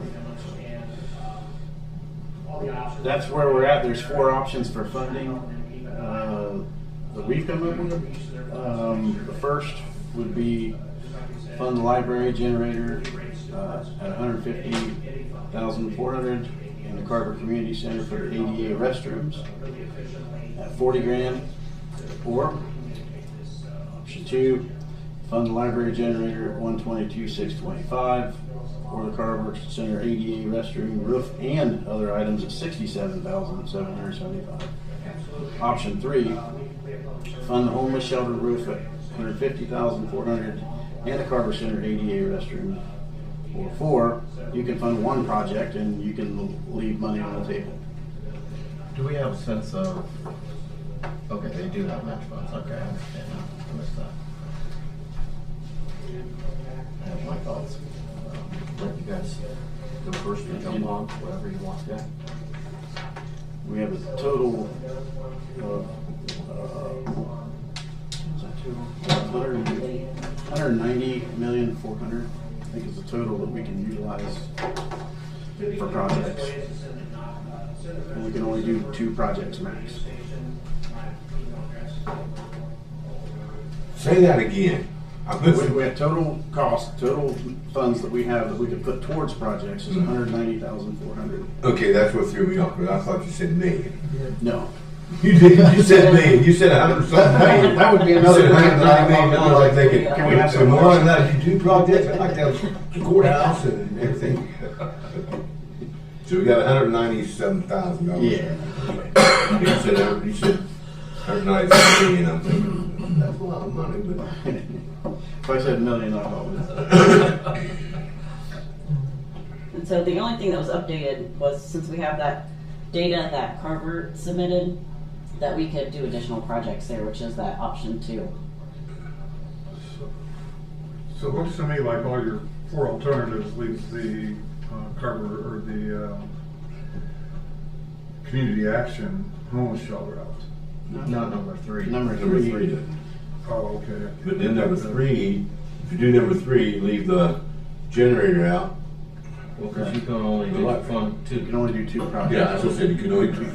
For me, as I look through this, and you sent this on Friday or Thursday last week, and I thought about it over the weekend, because it's not really easy to rank all of these perfectly, and to the point earlier, 2 of these projects which we knew were applying for funding aren't eligible, and that's unfortunate. But when I compare what's here and where our position could be to make the most impact with these and drive them toward a need that would best, in my opinion, be a fit for some sort of funding like this, I like option 3 or some combination of awarding partial to both of those projects. And the reason I leave off the Chillicothe Ross County Library isn't because I don't support the library. I just consider 2 things. One, the project itself. We're talking about an emergency generator installation, which is probably an important thing. That's only going to be utilized in an emergency, and I would be curious what the library plans are for the library being utilized in some emergency in which they didn't have power. I don't think of libraries as a critical, keep the lights on, keep the power on, you can close the library. Plus the second one was the library is already a recipient of property tax funding from the citizens of the county, based on the existing levy. So to me, I think you look at the homeless shelter, which the commissioners made a significant investment in creating. There are needs with the existing building, and it's driving a resource toward an issue that is at the top of mind and something that everyone within the leadership of the community is beginning to consider what is our best approach for addressing the homelessness problem in Chillicothe and Ross County. To the Carver Center, I think is in need for an update. If you've spent any time there, I think that they have a good service of support toward folks in our community, and so I would be in favor of option number 3 or some combination of support for the two of those. The risk that you have in partially funding a project is, you know, especially the homeless shelter roof. Well, here's almost enough money for a roof. Go find the rest of it. I'm inclined to say, let's fund the roof, and then $40,000 to the Carver Center isn't everything that they requested, but it's at least something that they can utilize for their needs to update and maintain that building, or Yeah, that'd be fine. improve it as they proposed. When do you have to know? We have to run a public hearing ad with their selection on it, within the next couple of weeks? Yeah, well, yeah, we need to start running the ad within the next week. I remember your message said this is time sensitive. And, you know, I would have said number 3 too, but this morning I heard that Trump was going to take the money that they used to house undocumented immigrants and put that towards homelessness, which would change kind of the calculus on this. If there's federal money becoming available for it. I'd like to see how that plans out. It was just mentioned on the news this morning, but I would like to. I really don't see that panning out. What's that? I really don't see that panning out, doing that. Because right now, he's cut. Since I'm on the board of community actions, he's cut a lot. He's cut a lot of Head Start and all that stuff like that out of community action. So, I mean, they're reaching and grabbing and pulling and everything else. This Carver Community Center says matching funds, says 0 for them. Do they have to have matching funds for this? No, they don't, you don't have to. Okay, I just wanted to make So sure, we- because my thing is I got community action gonna give, matching funds of $10,000.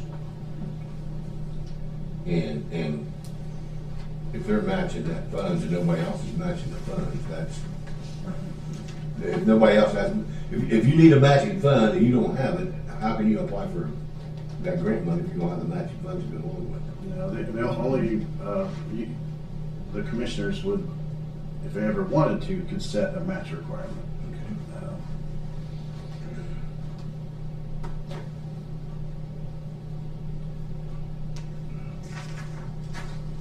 It's a tough decision. We thought about this a lot ourselves.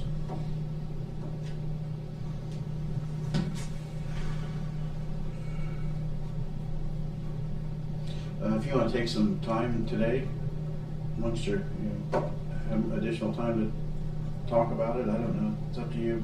But we do need to know. We'll talk about this in our work session. Okay.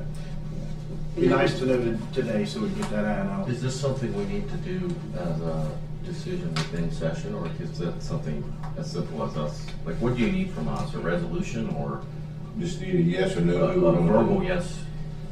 What do you I think that expect? if we could have I don't think we need a resolution yet, do we, Tim? No, not yet. I think we just need a verbal, which projects you want to go with, and then we advertise it, because we will obtain public comment at the public hearing, that's the second public hearing. And so that could change, technically, I mean, there's a possibility it could change your It could, As I said, we could go, with number 3 right now and still have a public hearing, and then this number 3 could change. Right. But at the public hearing, you'd have to make a decision Okay. to change it if it were to change. And then, I don't know, What the process is with. Yeah, I don't know. Yeah, I'm not sure. we'll figure that part out. Okay. Cool. All right. And I will leave copies of the applications for each of the projects, so you can look through those when you're, That would be, yeah. I was actually gonna ask for that on your way out. If you could send those to us. Yeah. So some of the applications are, You're welcome. some of the applications are better than others, put it that way. You can tell Grant Ryder wrote, Well, a couple and of we don't them- need to make our decision based upon the ability of but I wanna know the justification for what they're looking to fund. Right. Less about grammar and Sure. grant writing Right. capability or ability. Can we also like shuffle these numbers around? I mean, for, the So- number 3 is the homeless shelter's roof, 150,000 for. So, And then the Carver Community Center for the restroom is 40. Can we go 130 for the roof and just switch them, take $30,000 from the 150 and add that $30,000 to the Carver. Carver Community Center, Yeah, make you them could- 70, and that would give them pretty well close to What they ask for. a roof. Potentially you could, the only risk you'd run is if, it depends on how good that estimate was for Right. the roof, for the Right. homeless shelter, for example.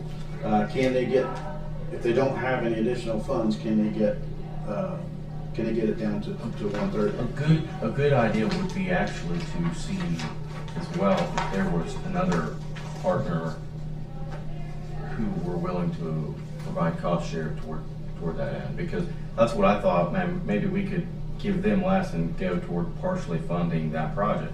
The problem is, if they don't have another way to find the gap, then what's the point of us giving them $130,000 if they're still $20,000 short? That $100,000 is worth nothing toward that project if it's still not enough for what we can't partially. We can partially fund it if there's someone else to partner for that. And the Carver was purposely compartmentalized as far as the ask. We weren't sure if we could fund each and every portion of it. So Right. they had them divided. I like that flexibility that they've provided.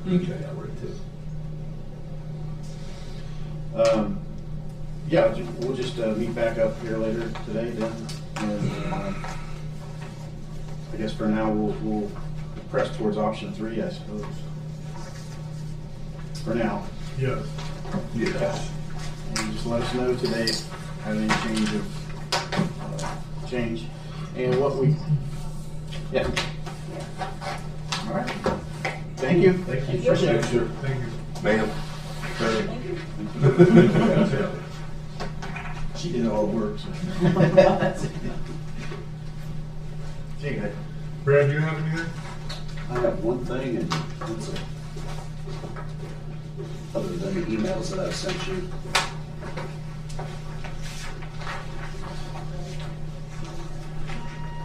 That came in over the weekend.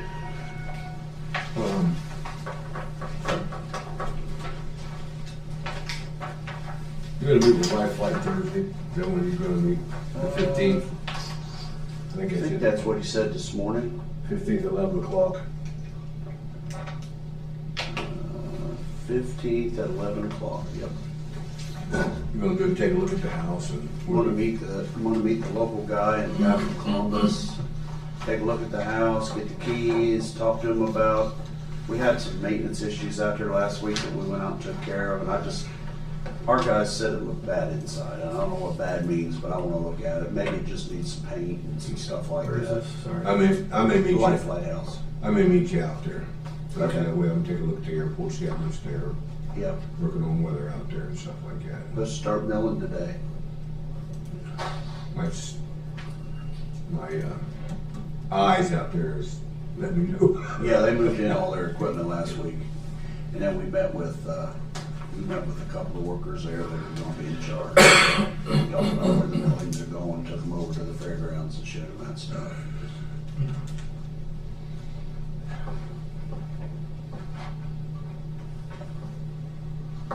So you wanna use Brook and Graydon, we have on retainer for the park district.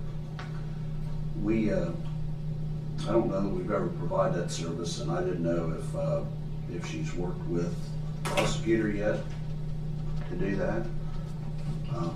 That's an expensive ask. Yeah, that would be a question to ask her. That's what I thought before I did anything else. I don't know, you know, she says that, I'm sorry. Sorry, they're asking us to cover legal expenses Yeah, for the park. our retained. Well, it kinda says that, yeah, it kinda says that they would pay, I didn't quite understand what she said in the email there, but she would, it sounds like she'll pay for whatever services they're asking for, but she also says that her legal counsel is reluctant to help them on that, and I don't know why they would be. And that would be the prosecutor. Well, I don't know. I don't know if the prosecutor would be that or not, because it's not. Michael Benson's the chairman of the board. That's what I was. As I say, he's, So I don't know. I don't know what exactly she's talking about, so maybe I'll just call her and find out, but I wanted you to see. Yeah, why would she use Google search for legal counsel rather than utilize the attorney that she has on her? On her board? I don't know. And Bricker and Graydon of all firms is, they're an expensive, highly technical firm, and Yes, I mean, they we are. utilize them, but not for understanding our bid process. That's kind of basic function. I just wanted you to see it before I called. Is that it? That's all I have now. Okay. you got any answer from sewer yet? I know what you said last I week. told, no, what I told you last week That's is that good. I'd heard from them, and Governor's office still Yeah. involved in? Yeah. Okay.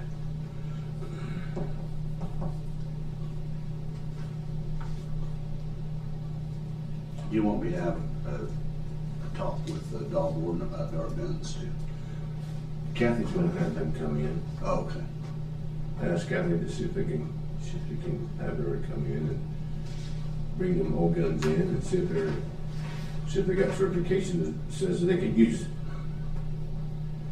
Yeah. That's what I was going to say. Well, that's, I want, you know, If I she's like to coming in, see, that's fine. I like to see, you know, I like, you know, yeah, we went to class, okay, how do I know you went to class?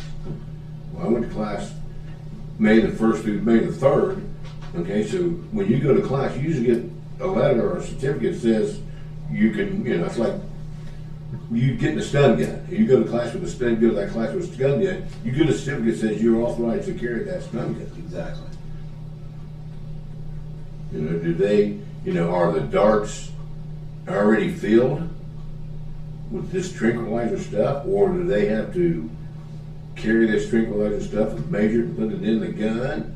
You know, and if it's already in the dart, you know, they shoot a chihuahua that weighs 10 pounds with something that you could, you know, you could You could drop a great drop an big- elephant with. You know, I'm not gonna pay for that little chihuahua that somebody that is gonna shoot.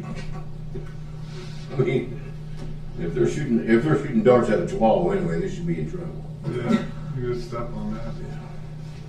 Yeah. You have to be a good shot.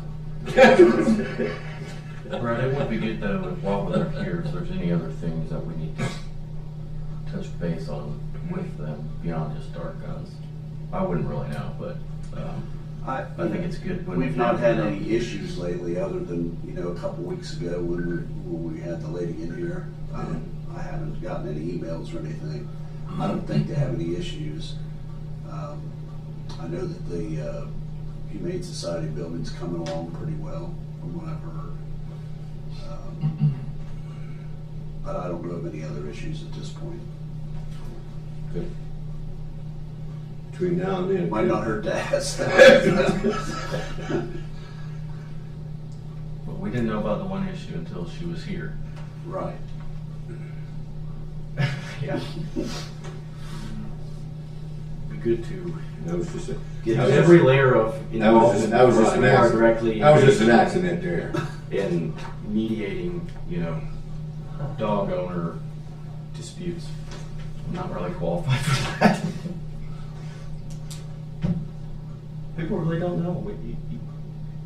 You never know what your day could be when you're a county commissioner. That's the exciting part about it. Yeah. Charlie did mention that they had a slip on West Junction Yeah, that would, He's gonna need a resolution to publicly solicit somebody to bid on that, to repair it. They did want me to mention that to you, Kathy. I'm gonna give it, Jefferson Township just got it. I'm gonna give it Charlie too on Narrows Road. The email from the guy on Narrows Road about the name of the road or whatever it is. Yep. I'm gonna get with Charlie on that to see what he needs. See if we can just put the sign up. Put the 3 soldiers, just see if 3 soldiers need this one. That would be great. Yeah. I drove down Narrows Road on Saturday and I forgot to look. There's a dump spot on Narrows Road. And about every other time you drive down Narrows Road, there's a couch or something sitting there. And it always reminds me of the conversation we just had a few weeks ago about with Ryan and how we address some of these litter issues. But Is Ryan back? I forgot to look. Ryan, I'll be back tomorrow. Okay. I forgot to look, see if there was stuff. Where at? Narrows Road. There's Yeah, a spot on Narrows. Narrows Road it's just Up always in a the dump woods spot. right there. No, right as you're going around the corner, there's a tree line into that field, not corner, S-curve. If you're headed from Charleston Pike to Marietta by the Armory, Yeah. there's a little pull off that is just constantly filled with trash. I mean, it's been that way for as long as I can remember. Yeah. They dump there and then they dump at the farm entrance. Which they haven't done that here. Oh, that side of Narrows Road there, where the Downses have the big. Yeah, and then if you look right across from that farm entrance, there's a hill on the other side of the road, a little hillside, and there's obviously been people up in there too. Yeah. So, but yeah, Dana and Ryan should be getting on Narrows Road. We normally run 2 vehicles on Narrows just because of the high traffic and stuff, but those pull-offs, and when we get them when we can, and the Narrows Road, the people that live on Narrows Road, they're really good about calling and letting us know. Yeah. Narrows Road is a county road? Yeah. Yeah. Are those turnip pullovers maintained or are they there for any purpose for like the farmer on that field or? Well, the 2 pullovers are right there along the creek. 2 of them. One thing we could do is consider limiting access, limiting those pullovers. I mean, with a guardrail or something. That I don't know. Here I am diving into Charlie. weeds, but Yeah, I mean, yeah.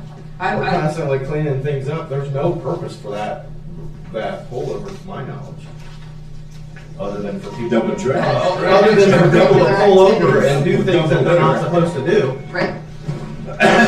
I mean, I don't think it's like creek access or whatever. No, it's all private. Yeah, it's the side of the river, so. I mean, it is nice for us to be able to pull over there and clean up and not be on the All you have to do road. is That's what just- we use it for. Yeah. But, Well, you're the same. You're using it for the opposite reason as the people who are. right, we shouldn't have to use it for that, So right? when I pull it up on my calendar, Morning. Morning, how are you? Good, how are you? Table. All right. Table. Our boss. Table. Hello. Table. Hi. Hi. Commissioner Glass, Elizabeth Miller. Good to meet you. Hello. Good to see you. How we doing? Hi. Nice to meet you, Commissioner Love. How we doing? How we doing? How we doing? Everyone? Hi. that's the only thing that's on my calendar that's shared. What you sent me this morning.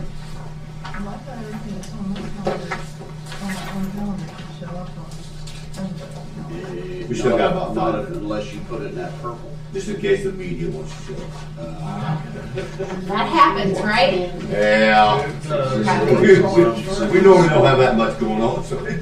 Last commission meeting I attended in Washington County with our office, the media wasn't able to attend, but then they sought the minutes thereafter, and then they wrote an article. Well, we now do live on YouTube, Yeah, so, we're live on TV. yeah, so we're live, so. That's just. That's fancy. Yeah. What about all that? There There's is nothing there. He sent, something whatever he sent new you. for this year, I thought. This is, Take a second. is this what he sent you? And then here's the No, there's contract. I'm something gonna else in there. provide that to you. Yeah. sir. Okay. Yeah, there was a, oh, actually, no, where he accepted the You meeting. got that right? That was on there too. Contract. Did you send him the invite? Kathy. Yeah, So go back into the invite, yeah, look at that. hit the edit button and add a guest. Add me to it, and then it'll show up. Yep. I got a call from David. I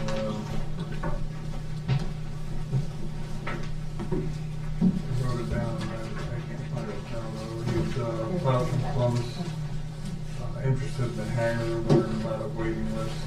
We have one, and how many people you have on the waiting list, Kathy, do you know? There's quite a few, probably 15, at least. Plus, the airport's closed right now till Yeah. July, so. I'll get you his name, just want you to be aware of it, maybe add it to the list. Who gets that list? Who does- Kathy keeps Kathy it, puts that yeah. list together? Yeah. Okay, I'll give it to you. They might take their planes out there, right? Yeah, a lot of people, a lot of them did, yeah. I give them time enough to clean their hangers up. We sent them all certified letters, so they all knew. Did you send a certified letter out to the residences out by the airport? I did. Because, That's the one you guys approved 2 weeks ago, Yeah. last week. well, my neighbor out there, she got a thing that says she needed to go to the post office, pick up a certified letter from the county commissioner. She just wanted to know what it was, and I told her what it was. That's what it is. Yeah. She was all worried about maybe she got a subpoena or something like that to come see the commissioner. It's an offer to buy the airport. Yeah.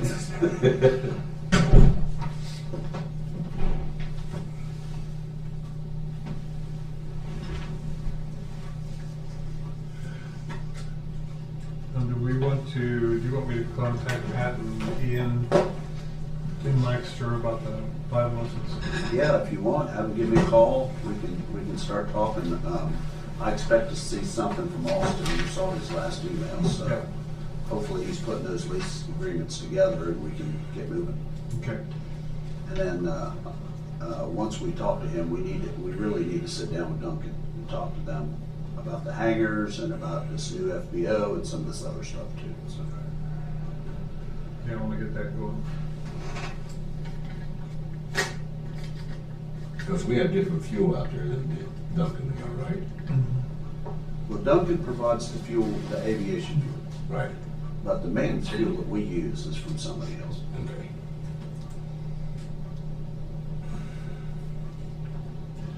All right, I got 10:59, I've waited long enough. Perfect, thank you for that, President. So I'm Elizabeth Miller, I'm the State Public Defender for the Ohio Public Defender's Office. It's been a while since I've been back to Ross County in this room, so great to see you all. Obviously, Chase Carter would usually be the ones holding these meetings, but he will be moving on to the prosecutor's office next month. So I got the pleasure of joining you all this morning, and I'll apologize in advance. Just kidding. With me as well is Alicia Goss. She's the Ross County Director of the Office for the Public Defender, and Patrick Clark, he's the Regional Director of our Trial Services Department. So, of course, we're here to discuss the contract between our office and Ross County today, but also wanted to just provide, I know Commissioner Glass is newer to the commission, and so wanted to just provide this handout which explains a little bit about Ohio's system and how it's set up, as well as some historical perspective and look back on the reimbursement system. I will not delve into great detail, but happy to provide a brief overview and then answer any questions you might have. The map that you see here just illustrates the ways that the 88 counties in Ohio have chosen to deliver indigent defense in their counties. Of note, it's a constitutional right and should be fully state funded, but as most of you who've been on this commission are aware, that has not come to fruition historically. What the back side of this chart does illustrate, however, is the historic investment that was made by Governor DeWine and the last three General Assemblies starting in 2019. Prior to fiscal year 2019, the average reimbursement rate back to the counties for their indigent defense costs was about 37% on average. Again, in 2019, Governor DeWine saw the opportunity to invest in indigent defense, and the reimbursement rate since that time has been about 87% back to the counties for your costs. Today, why this is relevant is twofold. We're entering into the next contract, and while it looks largely the same in terms of what our caseloads will be, we're looking to cover about 3,875 cases in total. That's the same as we had covered between our office and contractors last year. The two other differences that we're seeking approval for is first is to hire a social worker to split costs and services between Ross County and Jackson County. It's my understanding, in speaking with Mr. Carter, that the jail had been very supportive of this change, in large part because of too many people, not enough jail beds. We're trying to figure out better services and programs. The idea would be a shared cost and shared social worker to pilot, essentially, and see how we're able to save this county and Jackson County some money in terms of not just jail beds, but also making communities safer. And what I mean by that is, with a social worker, while an increase in cost in dollars, we'll be able to save this county money in terms of $85 a day per jail bed day. We average about 100 days with that social worker being able to divert somebody into a program or a local CBCF and not in jail. We'll basically deem that position cost neutral. We are confident that it will actually result in many more jail bed days being saved, and happy to have Alicia kind of speak a little bit to our vision on that, as well as the second position is for a full-time investigator.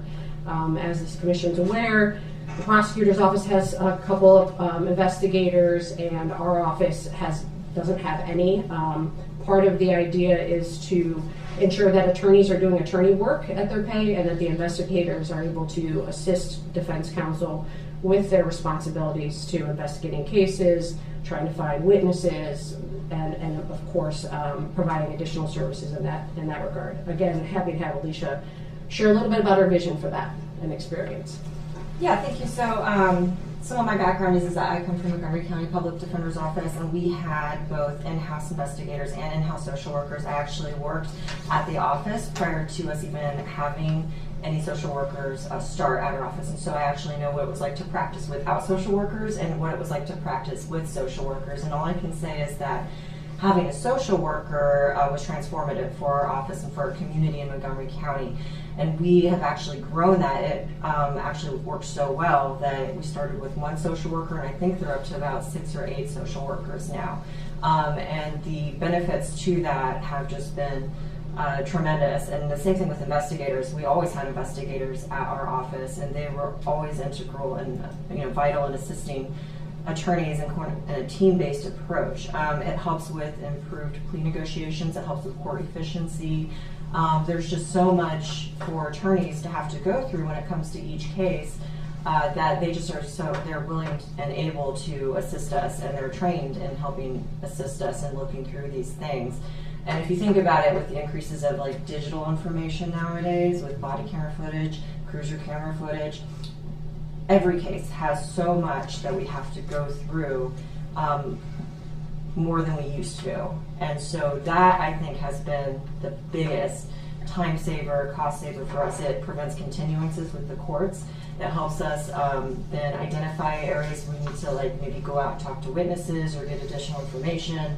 It just helps overall with resolving cases in a more timely fashion and a better fashion for everybody. Whether it's trial, we can focus more at trial, so we're able to identify how many days that a trial would take, because we can have more targeted cross-examination of certain witnesses, especially if we can go out and speak with these witnesses and know what they're going to say, know who to subpoena better for those trials, and then present evidence to the court that helps represent our clients. Is there anything else? I'm happy to answer any questions. Who does the investigating now? The attorneys. Okay. I was just... Yeah, no, I think that that's fair, and I think there are some investigators that work at the Ohio Public Defender's Office in Columbus, but they're stationed in Columbus, so they don't really... So they're not coming down here? Correct. Okay. And they're investigation and mitigation specialists, and they're primarily helping attorneys around the state doing death penalty cases. So we only have a handful of staff doing that, and so they primarily work with our death penalty unit in Columbus, but also if there's a death case that gets indicted, we'll get calls to try to provide that assistance, because a lot of court-appointed counsel don't have their own investigators. Because I know that there's sometimes that investigator, like a local attorney around here, will contact a retired police officer, somebody like a retired sheriff deputy, and say, you know, I'm looking at this case right here, can you do, you know, how much will you charge me to take a look at this and that? So Yes. I thought maybe that you guys did that every once in a while, and you know, so, okay, so you'll. We haven't done that recently. Our last contract, we did hire out some contractors and expert services, but they were more in terms of accident reconstruction and substance abuse, not investigators. So I do believe also in my experience, it will save, as Alicia said, in terms of creating some efficiencies. Attorneys can focus on doing attorney work, and they really are a vital part of the team. And we've seen that other counties, including rural counties, not only have investigators, but social workers helping to build their defense teams. And so we're just trying to offer that to Ross County to, again, provide a better service to I'm just a retired police officer, so. You get it. I'm just, You get it. well, my thing is, do I really want to give the bad guys, I'm sorry, yeah, somebody who's innocent until proven guilty, a better handle on things, but they all need that. Everybody needs the same look at what's going on. So, Yes. and that investigator's going to look at that. We appreciate that perspective. Yes. Yeah, and I think the only other most important thing to note here is we're currently in the middle of budget season, as you all know, with the state. I've been out advocating very hard on the county's behalf to try to get to full state funding. Obviously, the state legislature has an interest and has invested in indigent defense. I'll tell you the conversations have been going well. Obviously, I don't have a magic ball to know exactly what will happen, but based on the conversations that I've had and what came out of the House and Sub-House Bill 96, we are projecting to reimburse you all in the other counties at 88%. So your county share would be 12%. So based on that, the contract that we're seeking your approval to enter into is $2,362,000, but the county share is lower than what you've been paid in fiscal year 25, as it would be $283,000 for next year. That's an increase of a social worker and an investigator. Correct. That's a pretty good deal. I mean, We better jump on that right now before the state changes their. Yeah. Yeah. I have been sharing how grateful the counties are for the legislature's investment and seek to see that continue as we move forward. We have a lot of peer support people that ride with our police officers for drug issues and the arrests and whatnot, and that really settles the situation down when you have somebody who's been there, done that, being able to talk to the person being arrested or involved in the crime, and it's really bodes well for our efforts here locally for opiate addiction and getting people into treatment. So, you know, having somebody that's been there and can sympathize and empathize with somebody who's, you know, not represented by their own legal counsel, I think is a big help, and certainly seems to be panning out that way. Yeah, and I've heard of other jurisdictions using a peer specialist, or they'll call it a navigator sometimes, and I think that's exactly right. The person that's experiencing and going through potentially withdrawal or some other mental health disorder at that time, so long as they have somebody that's not the state and sometimes not even defense counsel or the judge to help them understand how to navigate the system, that build that relationship, and it really helps for us to be able to sort of communicate with them and them to feel like justice was served regardless of the outcome of the case. So it diffuses the situation. You said there's these peer navigators are through which organization? Not through indigent defense. They're Yeah, it's part of your program, right? That's where the social worker and That's what the social worker would be doing, correct? Yes. okay. What are you talking about? This is for opioid addiction and things like that. It's a common theme of help for the person involved, but from different category. Right, I guess I'm sorry. What I'm trying to understand, is there currently a social worker doing that? No. No, there's a peer support person going with police officers for when crimes committed that involve drugs. From like, what's the handoff organization, or the organization bringing that, supporting that peer connection? Well, right now, it's on partnership. So, and they turn them over to the recovery centers. Got it. Okay.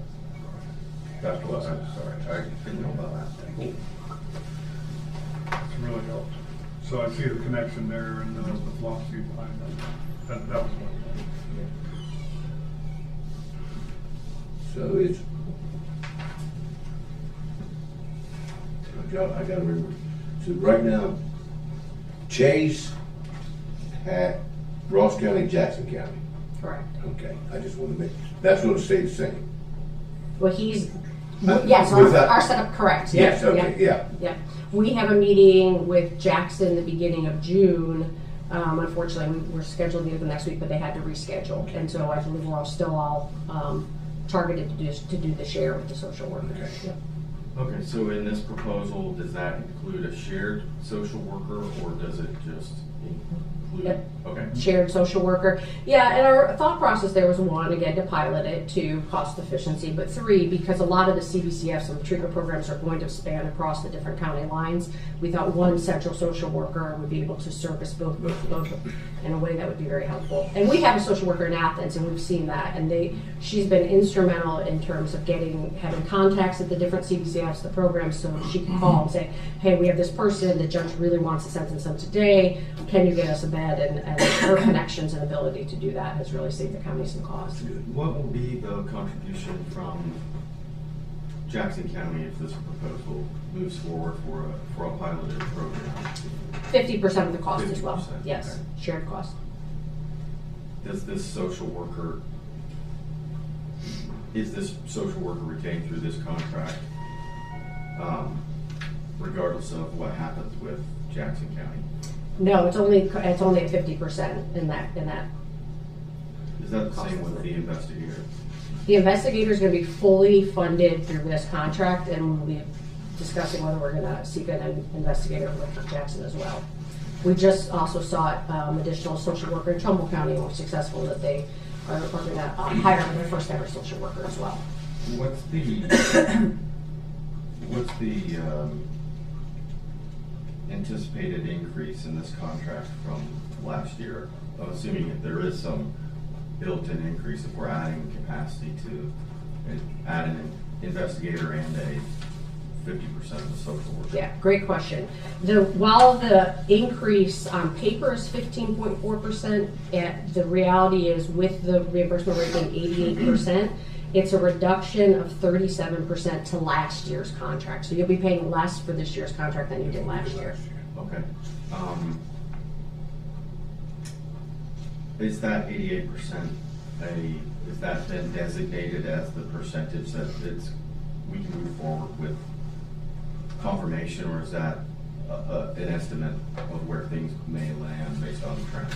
That's my best projection estimate based on where we are in terms of currently been allocated in the state budget to reimbursement. So long as the Senate approves with the executive budget and the House budget appropriated to the reimbursement line, we feel confident that 88% will be the reimbursement rate. Well, no, June 30th at 11:59 a.m. Too late, yeah, a little too late. What's the timeline on when this needs to be executed? Hopefully today. Because the other issue is, so we have 10 counties that contract with our office, so we try to get all the contracts signed, and we have to contract with the contractors, so we can go to the controlling board to make sure we don't go above some state thresholds. Right. And so the sooner we can execute the contract, the better. I think, judging by what I've heard, I'm very comfortable with this contract, and I think that this is all signs very positive. Yeah, I'm going to support it. I'm going to support it. But I would say when you receive a document on Friday for a decision that you have to make on Monday, that is a challenge to review. Well, I know it's gonna be tough for you because it's just, This is your first one, and I know, it's just, I'm being. only thing to do is change the numbers and change the name. Yeah. More service, less cost. Yeah. What do we hear? Well, I understand. So, yes, if you made a Yeah, motion. I make the motion. Second. All in favor, say aye. Aye. So you're taking Chase's place? No, oh yeah. We don't have a replacement of Oh, Chase. no, not me, sorry. Yeah. In Ross County, I Yeah. went to be in Ross County and Jackson County. Yeah, you'll be seeing more of these two for sure.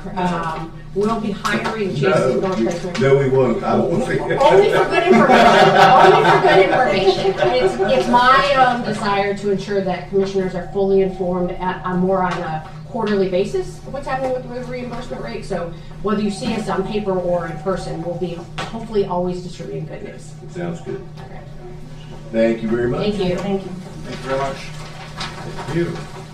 Your business card. I would give you one mine, but I don't know if you want. In fact, they're still in the box. If I can get your signature on that, I'll make a copy. Here you go. Oh, Hey, thank you, okay. appreciate it. Yeah. Thanks. Oh, thank you, I appreciate it. Yeah, nice meeting you. To get it on the. Nice meeting you. Nice to meet you. Commissioner Glass, Lindsay noted on the letter timing. The issue is, we just learned Chase was leaving last week, and we're trying to go through some things, and so we need to be a little bit better at making sure you have. Yeah, I didn't mean to call you out on that, that happens sometimes, not just you guys. So, I don't want to sign everything, and it sounds great, but I like to You know. want more what time to I'm- review? Yeah, Sure. thank you.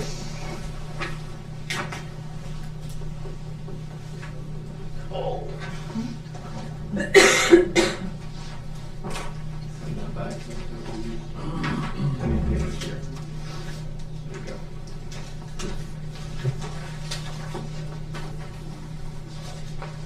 I get enough down there. Save the best for last. Yeah, what about?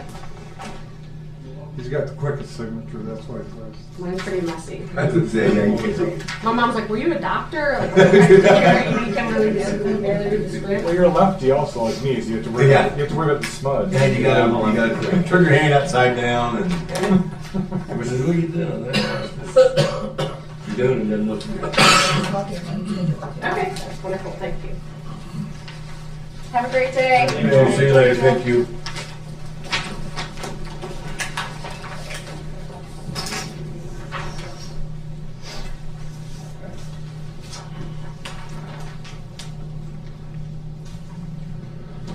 All right, we'll get to work session at 12 minutes. No, we have, Nick coming in. Jeffers at 11:30.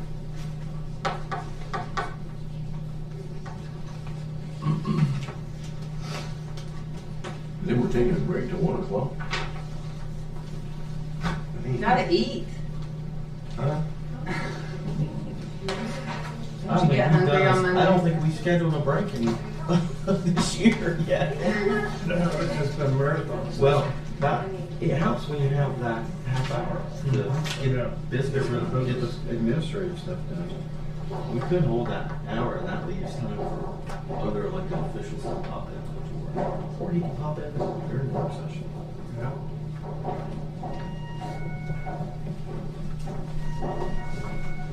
Kathy, will you turn that on right there, please? Is it on? Say forgiveness to her once she's got that one there. Will somebody else give us something? Press that red button.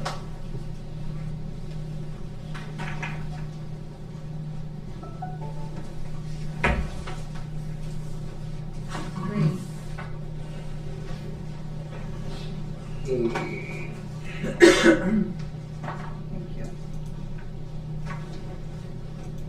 You could throw them chewy things away.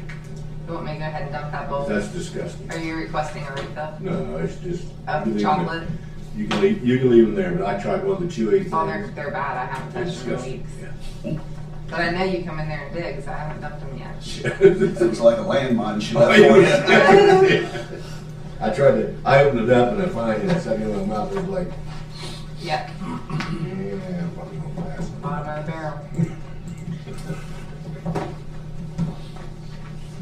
I thought about that when I got out of my car this morning. I thought, shoot, you didn't get candy.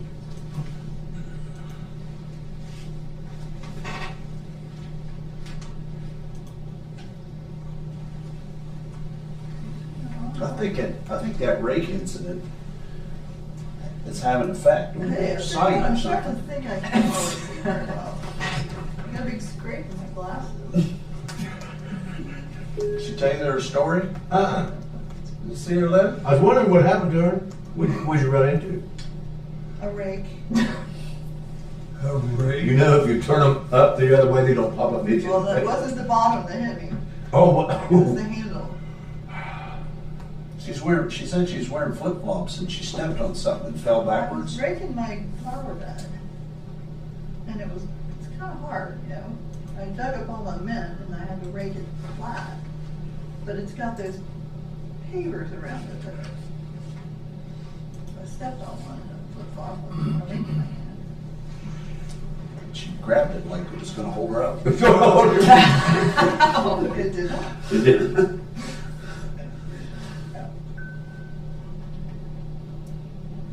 Husband found her out in the yard, passed out. Rake on her. He told me I had to tell everybody what happened so that nobody thought. Yeah. It's like a couple weeks ago, I was out to Dawson Brewery and it rained. We're outside, their cement is brushed, so it's hard. But inside the brewery itself, it's smooth. My wife was in there with a pair of flip flops, so she went from dry to wet. I mean, we went from wet to dry with flip flops. She fell. I didn't know she fell. I'm still sitting outside. She comes back out. She goes, "Did you see that?" And I said, "No, I didn't see this." Well, nobody else helped me up off the floor. So we got charged for a Band-Aid. Her knee was bleeding. Well, this looks a whole lot better than it did. I had a big fat lip for a couple days.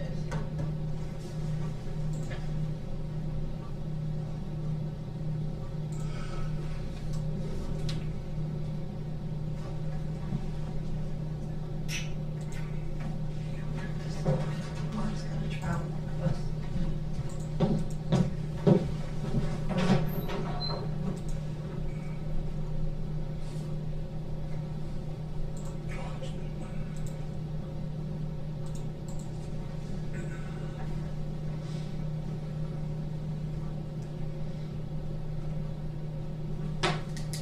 Do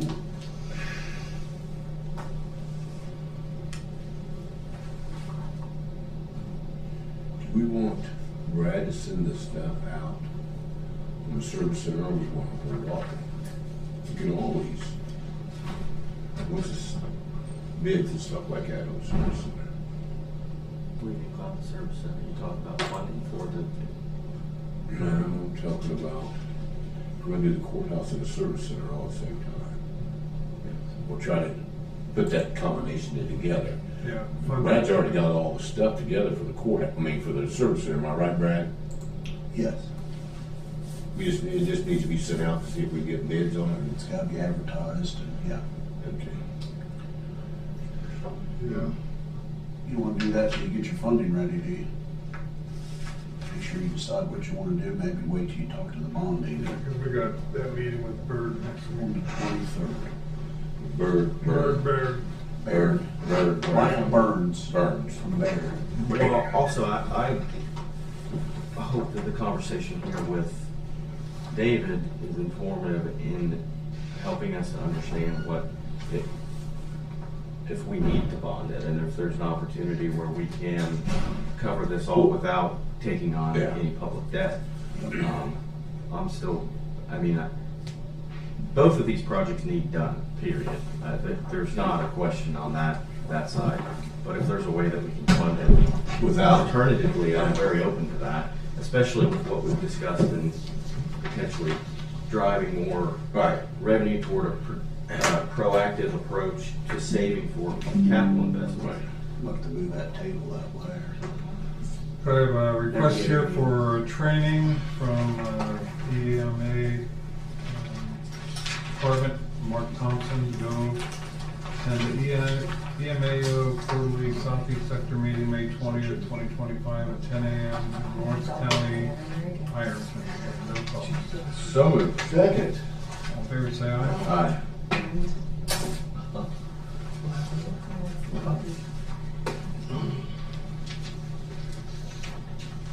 I told you we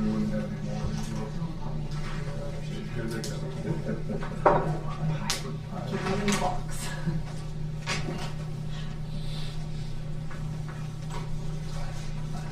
I'll be last one.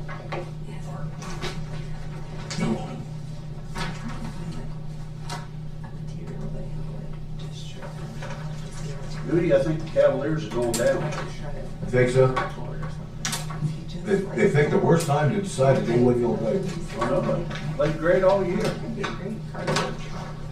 I'm not on basketball, but I tell you what, I can't hardly watch baseball right now. It's hard, isn't it? Tune in every night to watch the Reds lose. It's bad, you're right. I saw something this morning where they said Frank Anna apologized to the team for losing. It's insane. They've got great talent, but they just can't.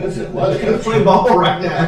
The thing is, his coach apologizes, but coach not playing. It's the guys hitting the ball. Well, Then you score. 11 strikeouts. That's just it. You score. That's what it's hitting. They scored 10. They scored It is 10 what it runs is. the other day in the first inning, You can't. and almost got They ended up winning 13-8, 13-9 or something. I'm thinking they're ended up getting You put so much pressure on your pitchers though when they can't give up a stinking hit or a run anytime because they know that no one's going to. No one's gonna help them out. Yeah, it's tough to watch. I've tuned out for a minute. I went I'll down- start watching once they start winning. I've been wanting to go down, but I'm not too excited about it. I went down last week. I watched Thursday they won, and then we watched them on Saturday and they lost. Yeah. You know, and what, for the last week, they've lost 3 games in the 9th inning or something. Yeah. I mean, They still lost that series though. You Yeah, went- oh, yeah, You they saw the did. one winning Yeah. game in that series. yeah. They won't lose today because they're off today. Yeah, they're off Monday. They was off today because they played yesterday and got beat by the Astros. Astros, yeah. Oh, that's right. And they beat, you By know, the Astros. We're going to this. After this, on the 13th. No. Next David. Yeah, I think I want to go down to Yeah, you're really good. Play White Sox tomorrow. I don't want to play the White Sox. You can watch Pope Leo's going to be up there. That's right. But they're gonna win the whole Did you league see this that year. clip from They're gonna win the ESPN? World Series. He was on the camera. I didn't see Like it. they had, I saw some Picture clip of where him. he was at the game dressed in like playing years ago. Wins the World Series. Was it? Yeah, that's what it was, yeah. Yeah, now they got God on their side, we're in trouble. you gotta watch Banana Ball. I've seen, I'm not into that yet. Oh, you got I've watch. seen it. I'm not Well, into now they're playing in football stadiums. So the way they got the diamond set up, if you're a left-handed batter, it's like the fence is like 200 feet. But if you're a right-handed batter, left field, it's like all the way down to the goalpost. The opposite end of the field. I mean, it's pretty good. What we doing, fellas? Howdy, man. Getting over high. Very springtime. How was it? Feel spring. Wait, with all this rain, we Yeah. April This flowers. weekend was beautiful, though. Or the April showers should be leading to some May flowers if it ever stops thinking showering. Yeah. We're gonna have to break in the rain at some point. Supposed to rain it. We had one yesterday. It's gonna bug me. Okay, we were wondering. I was hoping Yesterday was a nice day. Hey, I put my That's UCD in me, right there. My hypnotized today. Hypnotized. All right, we got 11:30. He's not ready yet. I don't think, he's not there, just us. As soon as he comes on, we'll say, okay, that wraps it up.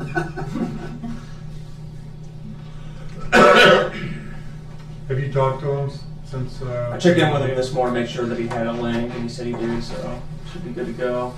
He also, we put together some numbers, projections, and interest income too. I assume that's going to be one of the big focuses of this work session, so.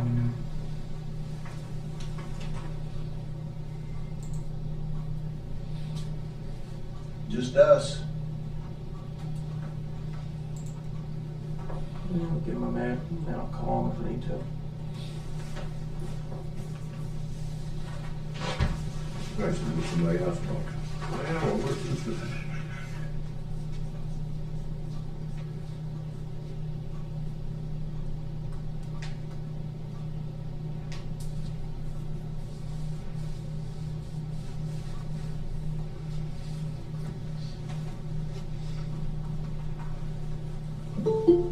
There he is.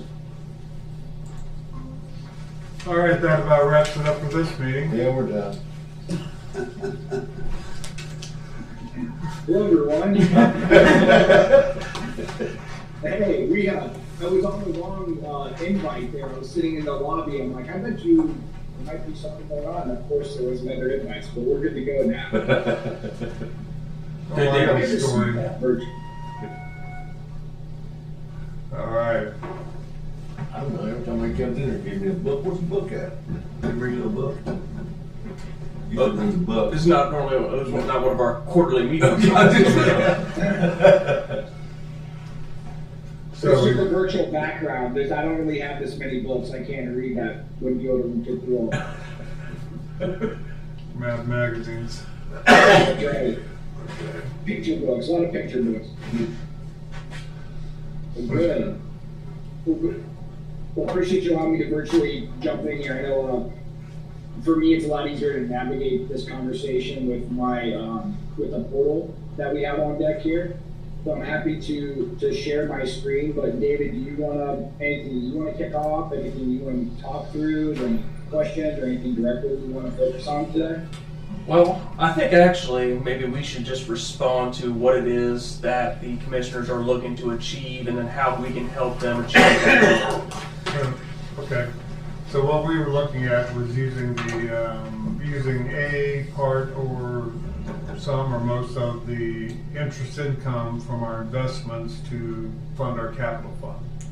Gotcha. That was my understanding. So Nick and I put together some projections on the interest income, and then I guess from there we should collaborate on what your guys' expectations is of how much, right? So are we in a good spot currently, or do we need to adjust the strategy to the portfolio to accommodate what it is you guys are looking to do and what that actual amount of money needs to be? Okay, so before we go there, what's your status on fix-it loans?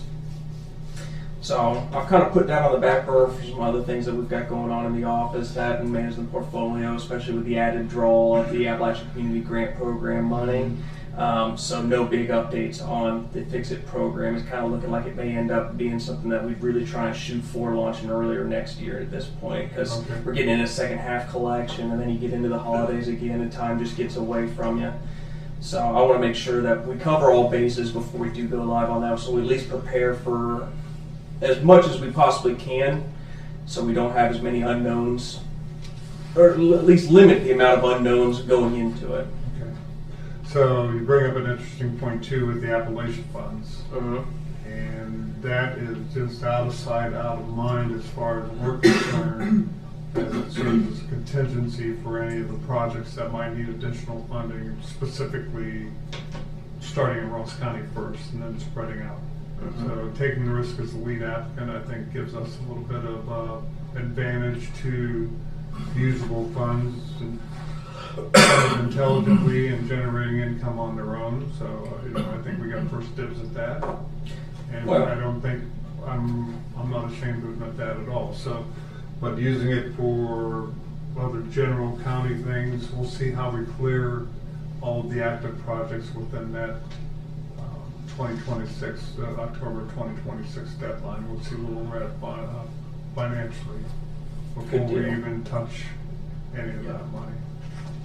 Well, from my perspective of managing a portfolio, really, that also, it's a great thing in terms of the fact that while we have the funds, as we are the depository for the entire program and all of those applicants, but then it's also been kind of a back and forth trying to work with the state too in terms of what we can expect in terms of disbursements, ones that we receive and going back out, and then how we can adjust the portfolio and the maturity so that we can meet those disbursements at about the same time and maximize our investment return.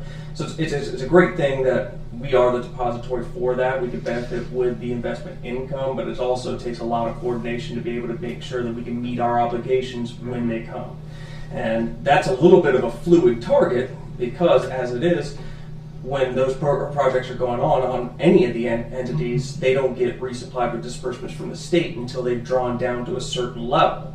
They have expectations, but those expectations are always subject to change. So we kind of have to try and figure out a buffer with that so that we always have enough to cover whatever those obligations are. But in the meantime, try and invest that to maximize the return of the portfolio for Ross County. So I think it's a great thing. It's just taking some extra logistics to plan out and make sure that we have a strategy that, one, meets our goals, and then also make sure that we always have liquidity for all those projects when they need it. Okay. But, the message is that it's not included in this calculation. So we just deal with the routine interest earnings of our investment. And keep this somewhat in the reserve for any contingencies we may need on those specific projects that came with the Appalachian money. Okay. So what you need really is a number, am I right? Yeah, we need a goal of what you guys would like to see in terms So of if, interest income. if I would say the number, that we're looking at $10 million. Okay. A little bit more than that. Well, I'm just, Right about 10. we're That's thinking, probably we're the about, courthouse project. where would that put us? If we're looking to, So how are you looking to fund this? Are you Well- looking to fund this in a lump sum? yes, we're- we're looking to look, just, instead of going out and getting a bond or anything like that, we're looking to do that project with a lump sum. So, yeah, exactly. We have two projects we know need done. We have the external courthouse project, which we've engaged in the planning of already, and the design. We've got a contractor ready to roll. That's going to be a needed project with the roof here, roof over there at the archives building, the old jail. That we're estimating around $8.5 million. And then we also have some very urgent needs at the service center that need to be addressed for roughly about $1 million. What we've been contemplating and discussing is what's the best method for us to fund those and pay for them. They need done, so we're going to have to fund them in some way.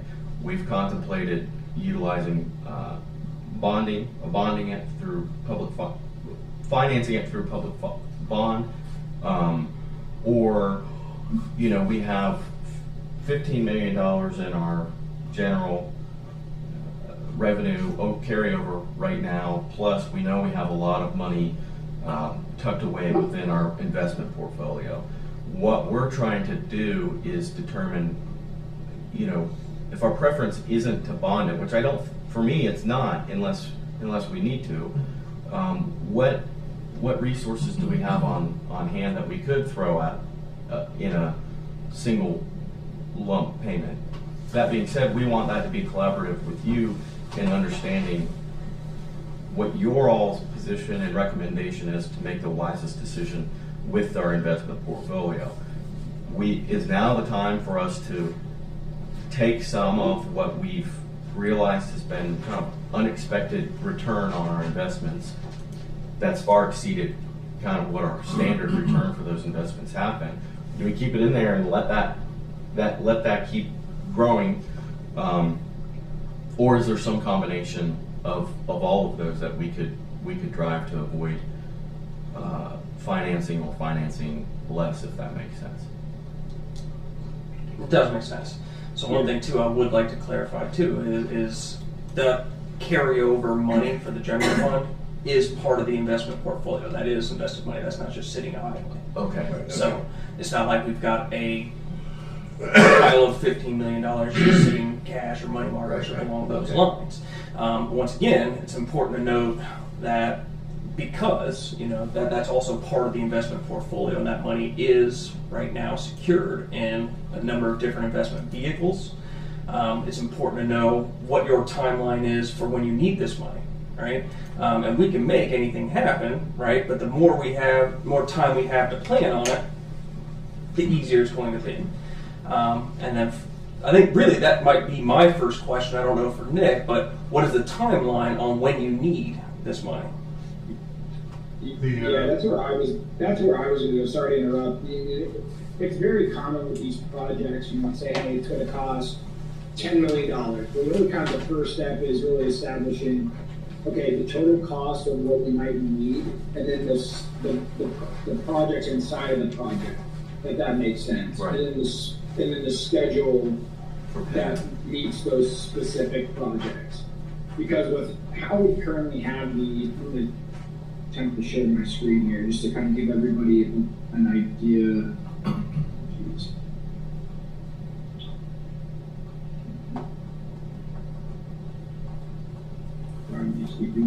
Okay, cool. Can you all see my screen okay? Yeah. See it. Make it bigger. We can see it, it's not okay. Did my face get bigger? No, your screen got bigger, but you're okay. Yeah, the writing's still very small for all of us. I'm sorry. Okay, well, darn it. I'll be able to send you. I mean, conceptually, you can kind of get an understanding here. So the one thing that we look at in our analytics when we're having these conversations is it starts with the coupons or expected income. So this is a useful tool where we're able to say, hey, David's able to go, hey, how much are we actually going to receive in coupon payments over the next 12 months? And so as we start to get into some of the factors on, hey, what's that actual income look like? This points specifically to what's expected to be earned over this time period here from a monthly income perspective today. So again, just to give you a more high level overview when we talk about using income earnings, which would be very easy to go back and look at what we've earned fiscal year over fiscal year as an example. But I think kind of getting into the point of what we were going through is diving into expectations on maturities that are taking place. And so,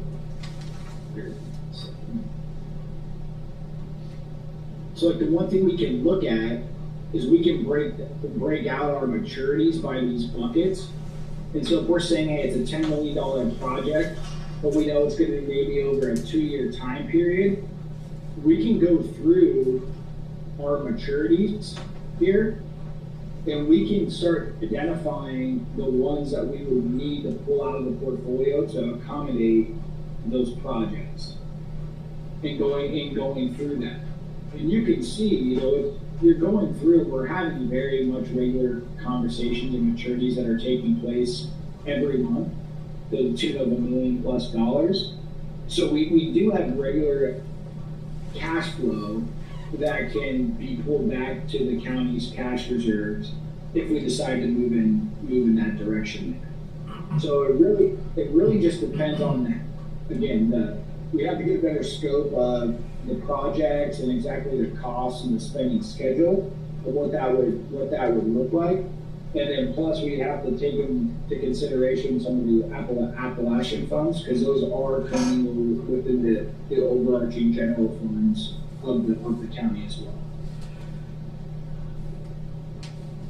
So this is it's more of a useful planning tool more than anything as we look at this.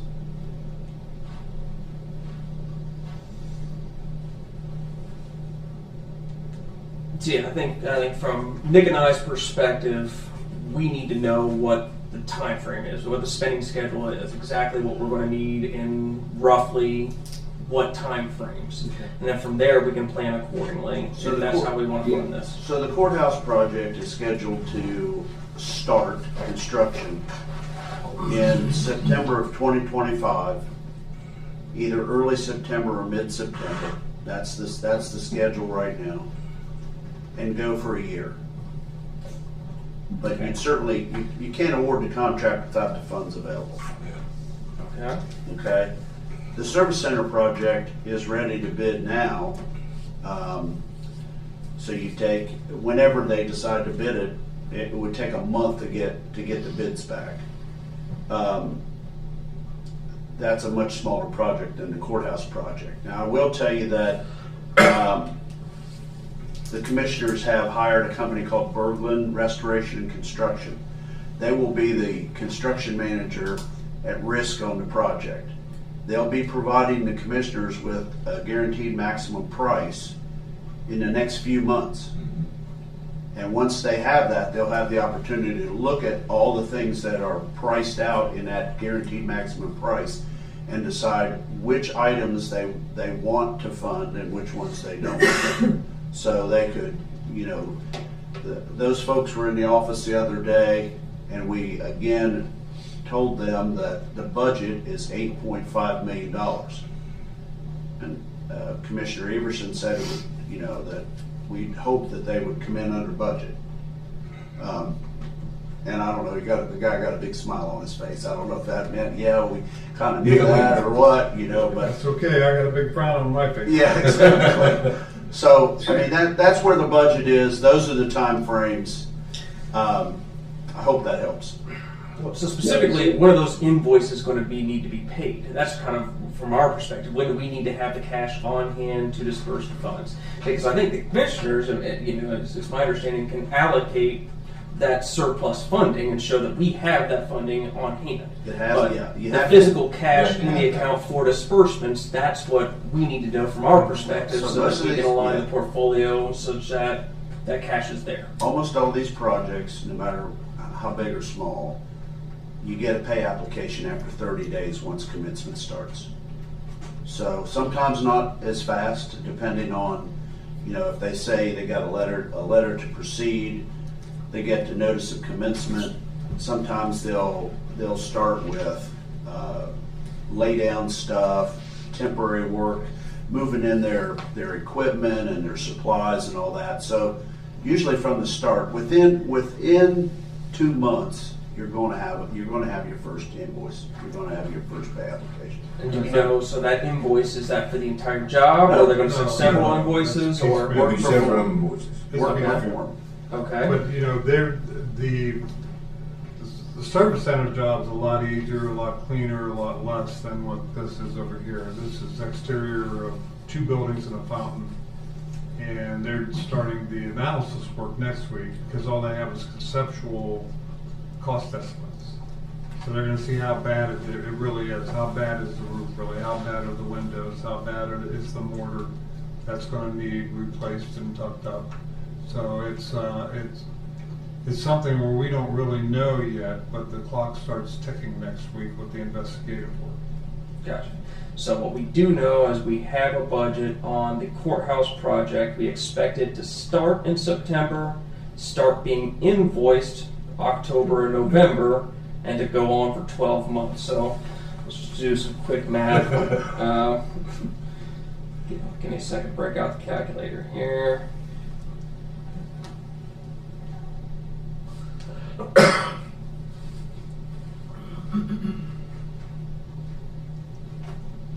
So if it does go exactly the 12 months and the invoices are exactly equal, which of course it won't be in probably either one of those things, but that's $700,000 a month for the courthouse project over 12 months.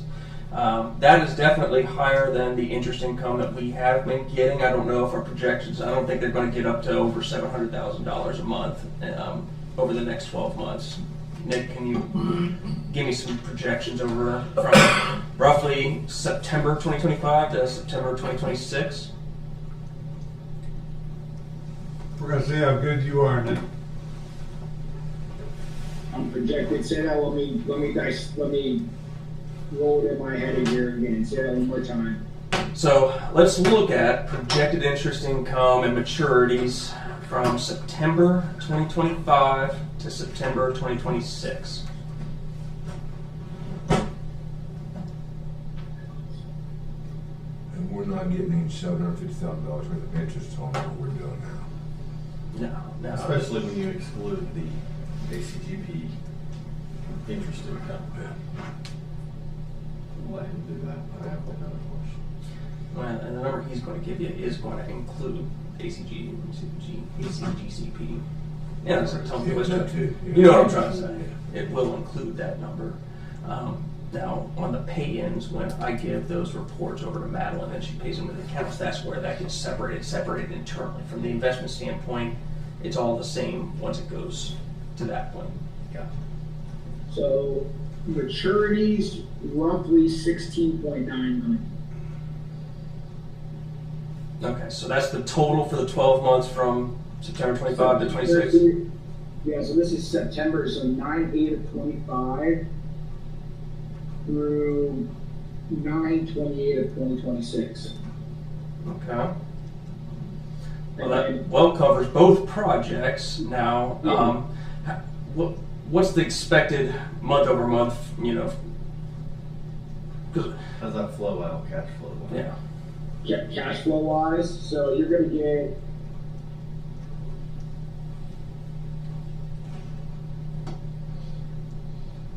Do you want me to go each individual month to give you kind of an idea of what that line item? Maybe let's just look at the first couple months Yeah, look too, at the because first I think we'll have a couple. better idea of what the invoices start looking once they start coming in Yeah. as well. Well, and the benefit of doing it this way as well is that we can be flexible if there's a payment that needs to be made up front that's not matured yet. We're in a very healthy position from our our existing cash position.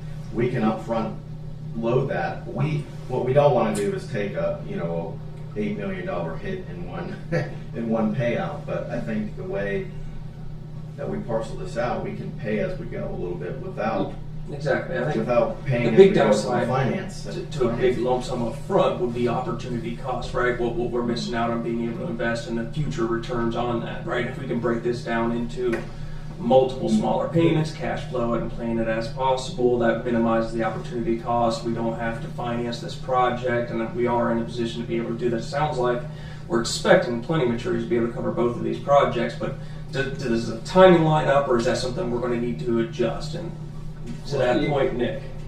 I think there's, Yeah. because I don't want to lose something that David just said. I think part of why we're asking you guys to discuss this is, of course, from a tactical logistics standpoint, is it possible, but also would appreciate and welcome your thoughts on it, David, from a strategic, like.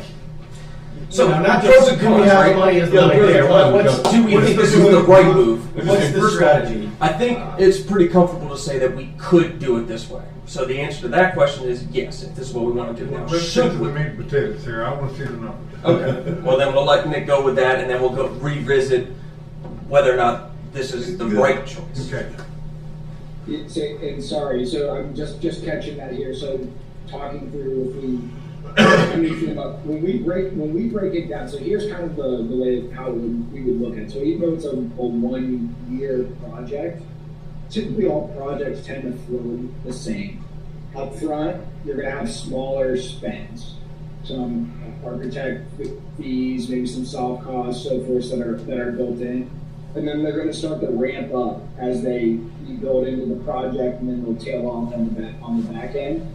And so the one thing that would be really helpful for this, and this will all make sense, I promise, when I get to the maturity breakdown here, but even if we do year, let's still try to get that spending schedule from the architecture firm, because we might give up some opportunity costs, but for instance, in December of 2025, we have $1 million coming due. Well, maybe we don't need to pull that full $1 million back, and we can reinvest a portion of it. And so, being able to have that schedule is really going to allow us that flexibility to time things a little better. But, just to give you an idea, so in September, you have $500,000. This is September of 2025. September, you have $500,000 coming due. October, you have $625,000 coming due. November, you have $250,000. December, you have $1.6 million coming due. January, you have $2.3 million coming due. February of 26, you have 1.3. March, 1 million. April, 2.8. May, 1.9. June, you have 1.6. September, 950,000. August of 26, 625,000. And then September of 2026, you have 1.2 million. So that's investments. That's not interest off investments. Correct. So those are maturities coming due. Mm-hmm. So we're digging into our savings. Exactly. So everybody's clear on that. We're not riding on interest No. earnings. We're digging into our savings account. Yeah, when you look at your pure earnings,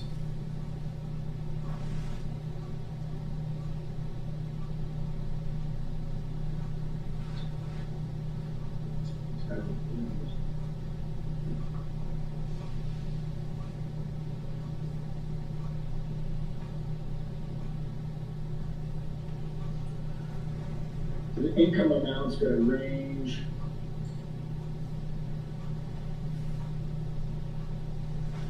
You're gonna be ranging, for instance, May of 25, you're at 126,000, but in June of 2020, May of 2025, you're gonna be at 126,000.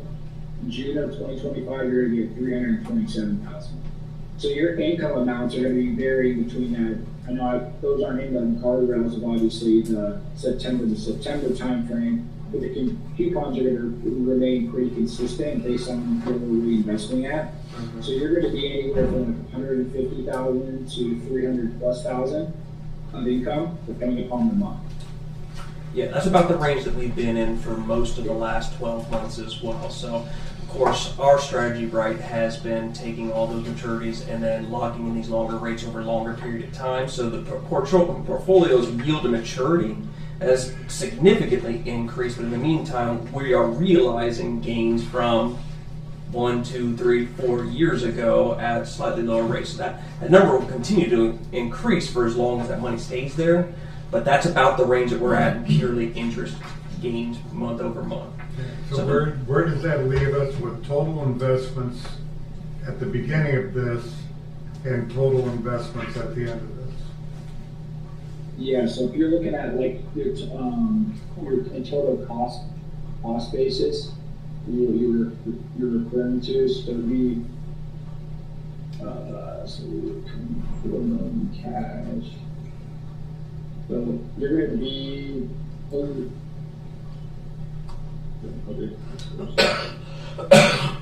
Also, Nick, too, that number that you just gave on the range for the interest only does not include Star Ohio, correct? That's true. We will not include anything from Star Ohio. Yeah. Which, obviously you have like 20-some million in there right now. And obviously if you get collections in, your bounces are going to spike, you're going to still earn that competitive rate. But it also doesn't factor in rate cuts as well, possibly being priced in for the remainder of the year. Which, in your time frame, I wouldn't expect it to drop as significant, but you still will get some variance there on the income and store. But when you look at your total portfolio, so if we're at 122 million, call it, here. You have 24 million in cash plus the 10 million spent. That's going to take you down to about 88 million. And our total? In total, that would be after the project. That would be after you pay. So stripping the cash out, that's in current. That's in secure. That's not total portfolio securities. Where we have 99 million right now. Yeah.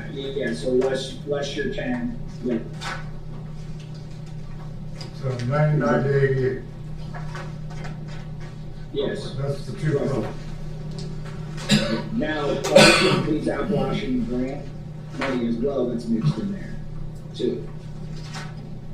So you filter out, David, how much was Well, that? and here's another thing, too, an important thing to note, too. So, both in the Star Ohio and the U.S. Bank, those interest numbers, not 100% of that interest goes to the county's general fund either. So there are other unallocated funds from other departments in the county that generate interest based upon my investing them in the portfolio. I don't know what the exact breakdown is off the top of my head.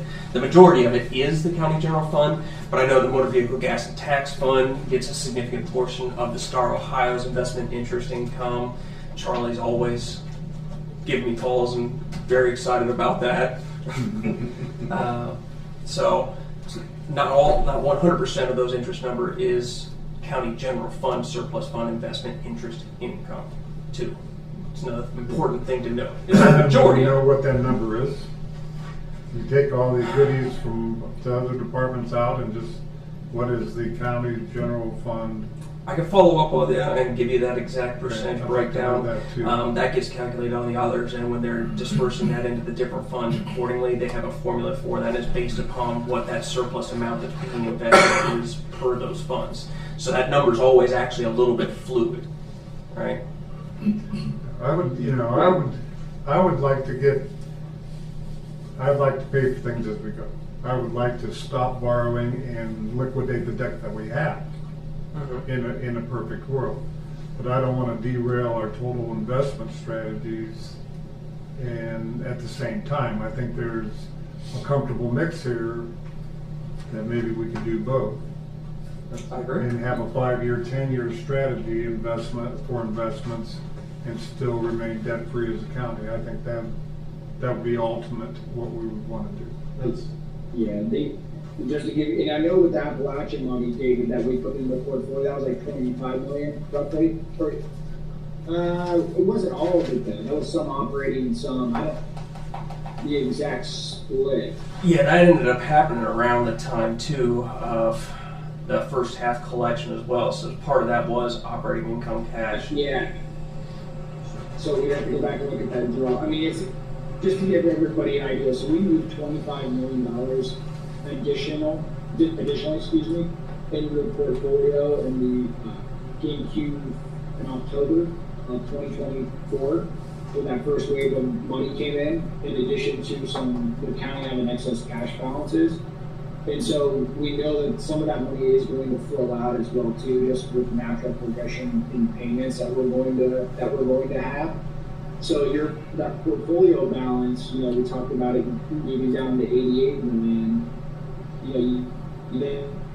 And you factor in another call up to 25 million at some point as we have more spends to take the portfolio down closer to that 63 to 70 million dollar range, which again is still sizable, still healthy, but just to give everybody an idea of where that would shake out. That's a good point. Thanks for bringing it up. So basically, you were from there. A large part of that, especially since October, was the community grant program, which we have already coordinated with the spend schedule on that. So we've got maturities lining up with the expected spend schedule on the Appalachian Community Grant Program money too. So there will be a draw on the portfolio that is expected that we've already planned for on that as well. How big? Well, so all of that money is expected to get spent. I think the timeline on that. Is that the 154? Yes. So all of that money goes through Ross County. We are the lead applicant and the depository entity for all of that money. So at some point throughout the entire projects of all of the projects, that money will come into Ross County and go out of Ross County.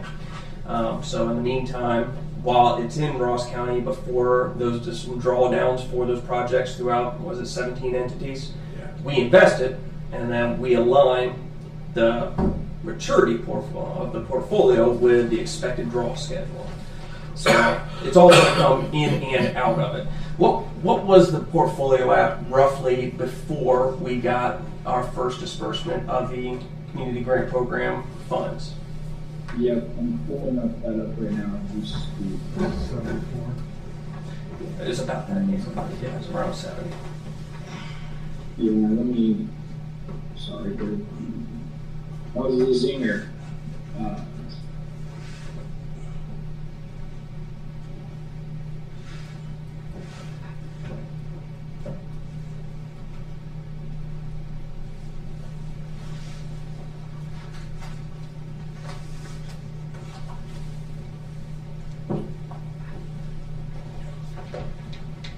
So back in September,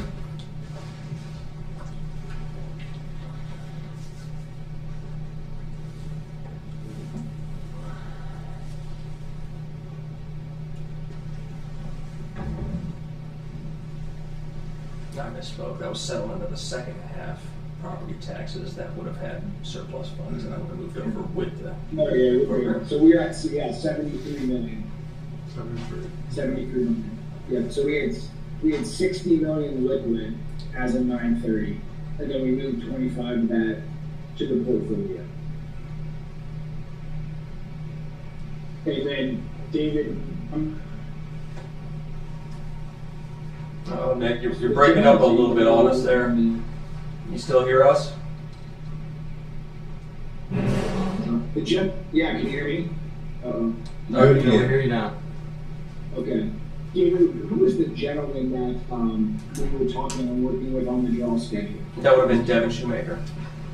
Yeah.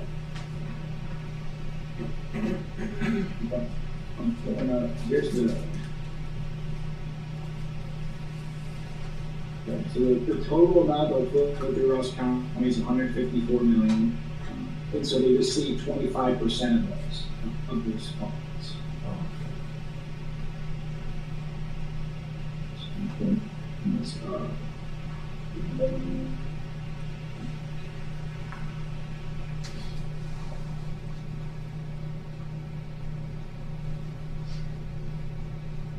So just to share with everybody too. I mean, we have a lot of liquidity in the portfolio. Meaning, if we do need to sell a security, we certainly can. Right? But we'd rather plan for it ahead of time. That's the big thing. The grant, I just want to be careful because now we kind of have multiple projects going on inside of our scope, which I just don't want to derail the reinvestment, especially with where the market's turning.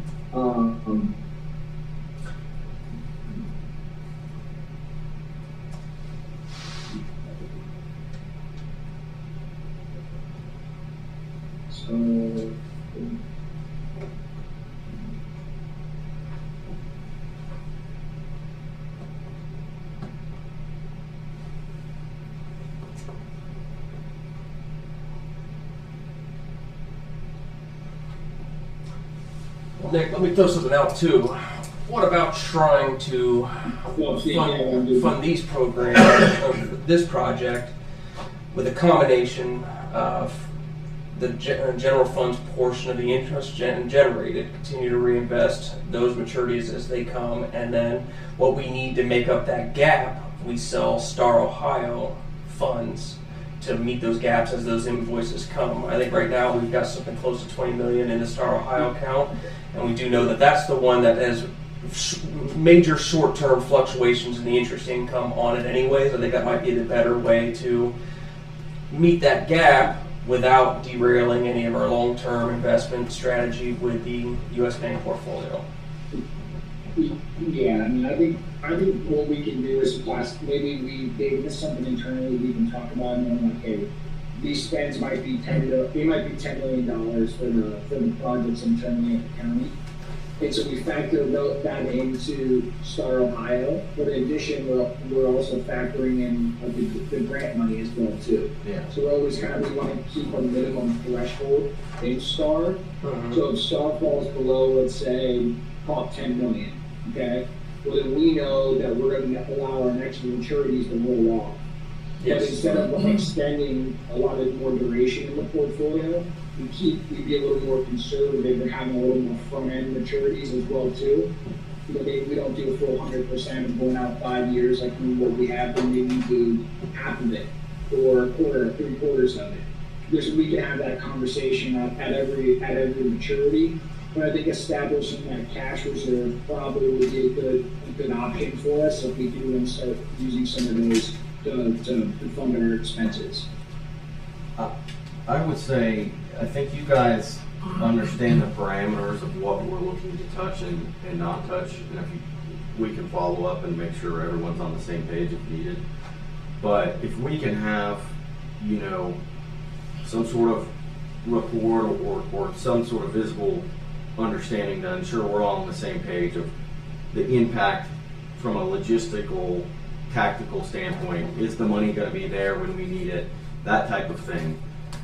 And then also, again, kind of a philosophical whatever, to Jack's point, I don't think our goal is to derail your strategy, David. I think what we're trying to do is be creative on how we can fund these projects. It could be a really good time, especially if interest rates are likely to fall.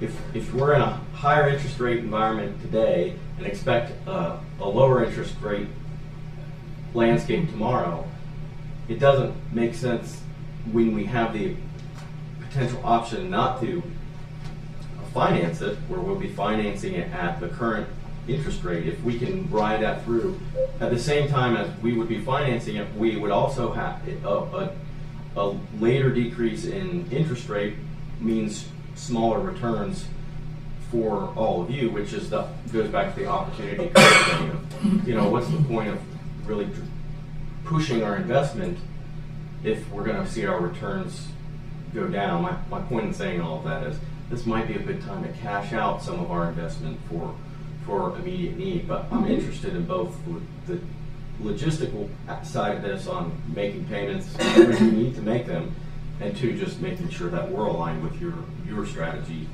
and that we get your, you know, your take on it from the viewpoint of you two being kind of the investment managers on that. But yeah, certainly. The portfolio's done a really nice job. And that's why the money's here, right? You know, I'm not here to tell you which way to move it or not. Logistically, just trying to be sound in how we actually flow around the portfolio for you to make sure we're not giving up anything more. You all worked hard to, you know, again, create these nice reserves. And certainly we're able to get to the cash any way that you see fit. Yeah, So further to that point, the biggest thing that I say is I really appreciate you guys having this meeting, give us some, you know, a heads up so that we can plan on that. But to expand upon what Nick's saying is that we are at a fantastic point. If this is the direction you want to go, I think that does make sense to me rather than having to finance this program. We are making great income in the investment portfolio. We've been conservative, but we've also had a strong long-term strategy that's put us in a point where if this is how you want to fund it, great. The thing that I would ask for Nick and I is the most communication possible. So that really goes back to if you can get the contractor to give us a draw schedule, like a rough idea of what they're expecting, over those 12 months. Give us a ballpark or something that we can plan on. He's shaking his head no. Yeah. Well, just like Nick said earlier, you're going to have fewer, less amount on a payment at the beginning. It's going to get bigger as it goes. But when, let's say they go out and they have to buy all the sandstone that's going to front of that courthouse, when they buy that, it shows up, they're going to want to be paid for it. And I don't know what that schedule is, and I don't think they know that yet either, because they're still trying to source that stuff. I think general fund comes to the rescue here, and like to David's point, in those kind of situations. Well, and some, you can't award that contract until you got the money, without having the money somewhere where you can say, when you sign that contract, that money has to be there. It's illegal to do that. We have it in our carryover. I understand that. So somehow in some fund downstairs in the auditor's office, that money's going to have to be put there for the cost of the project, whatever you decided. That's and then this money that you're talking about here can, as you pay it, can go back to pay that off. Correct. Correct. So basically, you guys are going to want to work with the auditor's department, create a fund for this project, and then go, instead of it being carryover fund cash into the general fund, it would be allocated to the new fund for this project. From that standpoint, we've got no issues. Cash is there. You can show that. I can show you whatever you need in terms of bank statements and portfolio statements there. We're good there. And I might be able to get some idea, when they're, once we get that CMR or the GMP stuff here, we can say, when do you plan on buying this? When do you plan on buying that? What kind of cost do you anticipate for each one of these months going forward? They may be able to give us something. Then again, they may throw up their hands and say, it's going to be about this much here and about this much at the end, but in the middle, we're just not sure. The more information we can get on that, the more helpful it's going to be for us. So whenever you get information like that, we can ask for sure when we get it. Ask them, and then whatever you guys get, let us know. We'll plan accordingly. But then ultimately, to your point, you brought up a couple times. I think this is a great way to finance rather than having to pull bond and finance it. The portfolio is making a ton of money. We've been really good with it for a long time. If you guys want to do this, just let me know what you need from me, and we'll make it we can happen. go out and get a bond for 15 years. But do we want to stick somebody with that 15-year bond? Well, yes. And especially when we Especially don't know with, what's especially coming now, revenue we wise. we have the money now. You know, in 15 years, where they're trying to pay this bond down, we may not have the money. Yeah, we don't know how we're gonna be funded here, for sure, Yeah. in the next year, past Yeah. November. I mean, if they get that doing away with property taxes, Yeah. we go back to square one, how we get funded. Mhm. And I don't want to add debt on during that time. During that time, yeah. So, I think this is the best strategy. I wouldn't have said this, 3 weeks ago, but, with what's coming up and what our responsibility is to the taxpayers, 2 years of 29% increase in the property tax, I can't sit with that. I mean, we don't need that much money. We just don't. So let's figure out some ways to pay as we go for right now, so we don't add debt to the county until we get our revenue philosophy more stabilized. Yeah, I think that this aligns with what our strategy is for starting to understand what we're trying to do is we're in a situation where we've got a big capital investment that we have to make, and that was a predictable, the buildings are gonna need some sort of maintenance every so many years. We're trying to be more proactive in driving money today, reserve it for planned things tomorrow. When we look at financing it, we get behind the 8 ball because now the money that we could be setting aside proactively is going to service debt. Yeah. I think what everyone has said, and I agree, is we have a very robust, healthy portfolio, both in cash and in securities. We recognize some of that's going to be is already dedicated toward the Appalachian Partnership Grant thing, but I just think there's opportunity here. What probably next steps? We've got some homework. We can ask for some high-level payment schedule with the recognition that it's going to be conceptual and not anything much more than At least a rough idea, a starting point to plan on. and then some homework that would be useful. I think we all have a good comfort level based upon this discussion. It would just be really good to look at that laid out in some sort of schedule, as you guys always do with the regular portfolio update as you gave a couple weeks ago. And to clarify on that, so I think what they're asking for is looking at that 12 months from September 25 to 26, both the interest income and the maturity schedule. If we can get that to the And maybe it's an commissioners. 18-month review too on Yeah, front yeah, end. make We it know up. construction's gonna be happening across what we estimate is a 12-month time frame. Okay. It'd be good to understand what the cushions, the runway looks like on either side of that, especially with the idea that, with the knowledge that most of those costs are going to be invoiced toward the end of the project. So understanding that, and then once we go from there with those, once this homework's done on all of our part, then I think it's time we marry up and have a follow-up conversation with really solid numbers. That's when we should bring in the auditor to this conversation. I think that should include you as well, because this doesn't have to be, we don't want to make a decision that's going to impact us in some other way as a county as a whole, not just us. So understanding the best way tactically to do this on the auditor side as much as we are on the treasurer investment side, I think we all three entities need to talk to each other through all of this and make sure we're all comfortable and solid and there's no surprises once we lock in on this direction that we're going, if this is the direction that we go.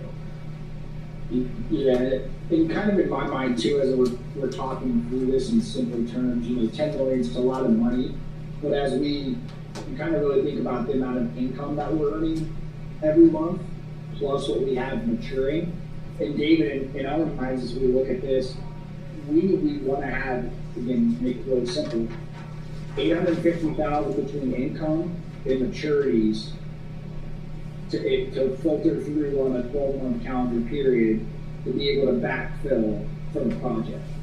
So in our minds, as we're saying, hey, this month, maybe we're earning $500,000 in interest income, but we have $1 million in maturities coming due, but we know that we probably don't need that full $1 million. That full $1 million, we can maybe do half of it, and we can reinvest the rest, or we can plan for the grant money. So we can have that in our minds as really kind of that baseline from that point. So I'm just thinking through here how we can make it very simple in having flows.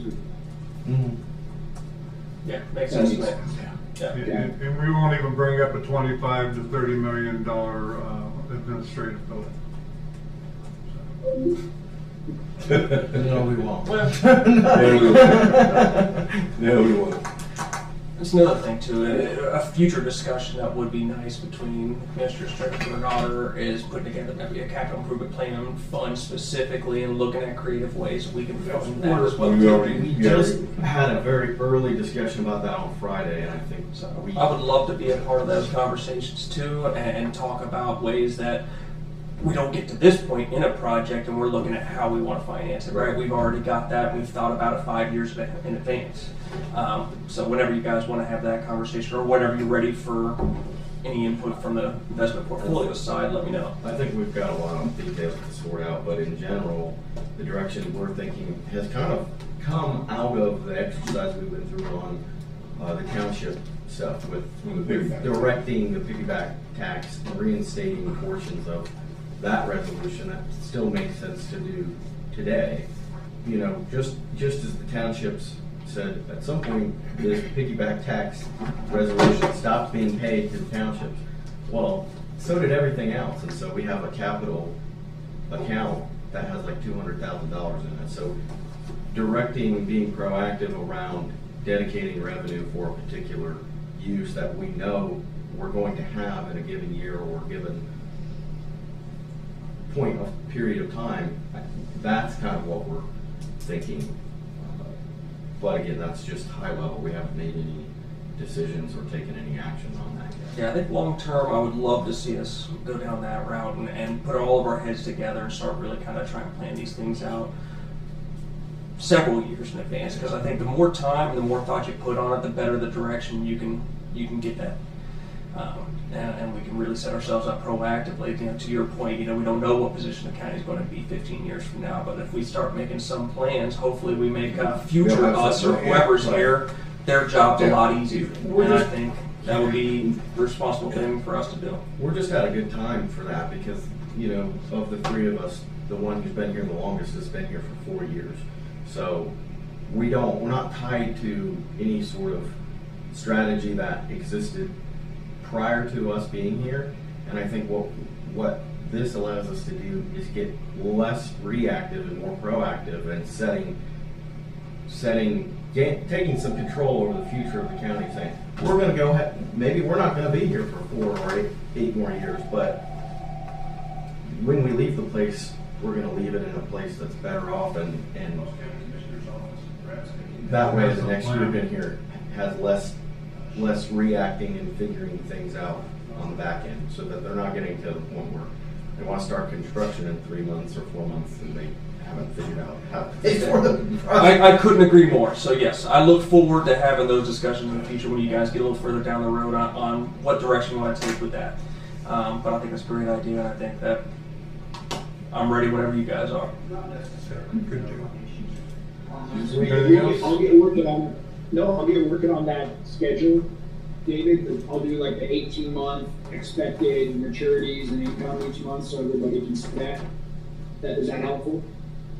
Yes, I think making sure we take out the Appalachian money from that and all other monies that we are not going to apply toward this, because if we don't subtract those, we just want to make sure we're... So that's the point where we probably want to get the auditor involved too, because that breakdown kind of depends on where the specific funds that participate in the investment portfolio are, and like I said, that's a little bit fluid. Okay. So whenever I give the interest income reports over to the auditor's office to be paid into our accounts, that calculation is done typically, I believe, it's Madeline, in terms of what those balances that are invested are between the participating funds. So I think once we get these numbers, then we can try and use those funds and the breakdown to which goes to the county general fund. Subtract Exactly. those from that lump number. So we know what to actually expect that the county's general fund has access to. That's their actual interest income. Got it. And we have to figure out how are we gonna get that money from you to the auditor's office on that $8 million if we decided on $10 million from doing this, because we have to show that money before we can start the project. Mm-hmm.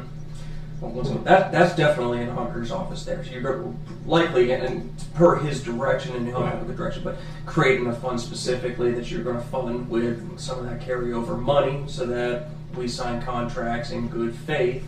And then from there, what we're doing with the actual idle money in the meantime, that is what we're talking about today. Nick and I will stay on top of, and the more that we know from you guys, the more we can plan efficiently. That sounds good.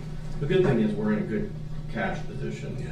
Mm-hmm. Even though we know that cash isn't the cash we're going to be, that's not what we're discussing, but from the standpoint of being in good faith, we're safe there, barring any unexpected,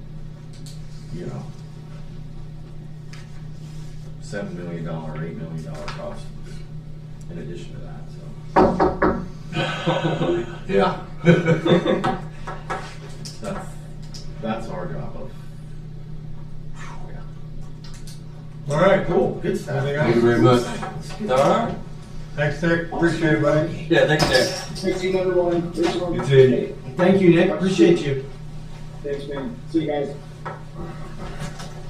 He's getting paid on, Appreciate it, fellas. he's getting paid on David's budget. Nick does a fantastic job. Yeah, I we're would say, pretty well yeah. done. He does good. I like that. Yeah, we definitely see eye to eye. We've had a lot of success with the portfolio, but once again, appreciate it, fellas. Let me know what you do for me, and we'll go forward. All right, David. thank See you later. Do you have a motion to recess for a half hour? Okey-dokey. Second. All in favor, say aye. Aye. We are recessed.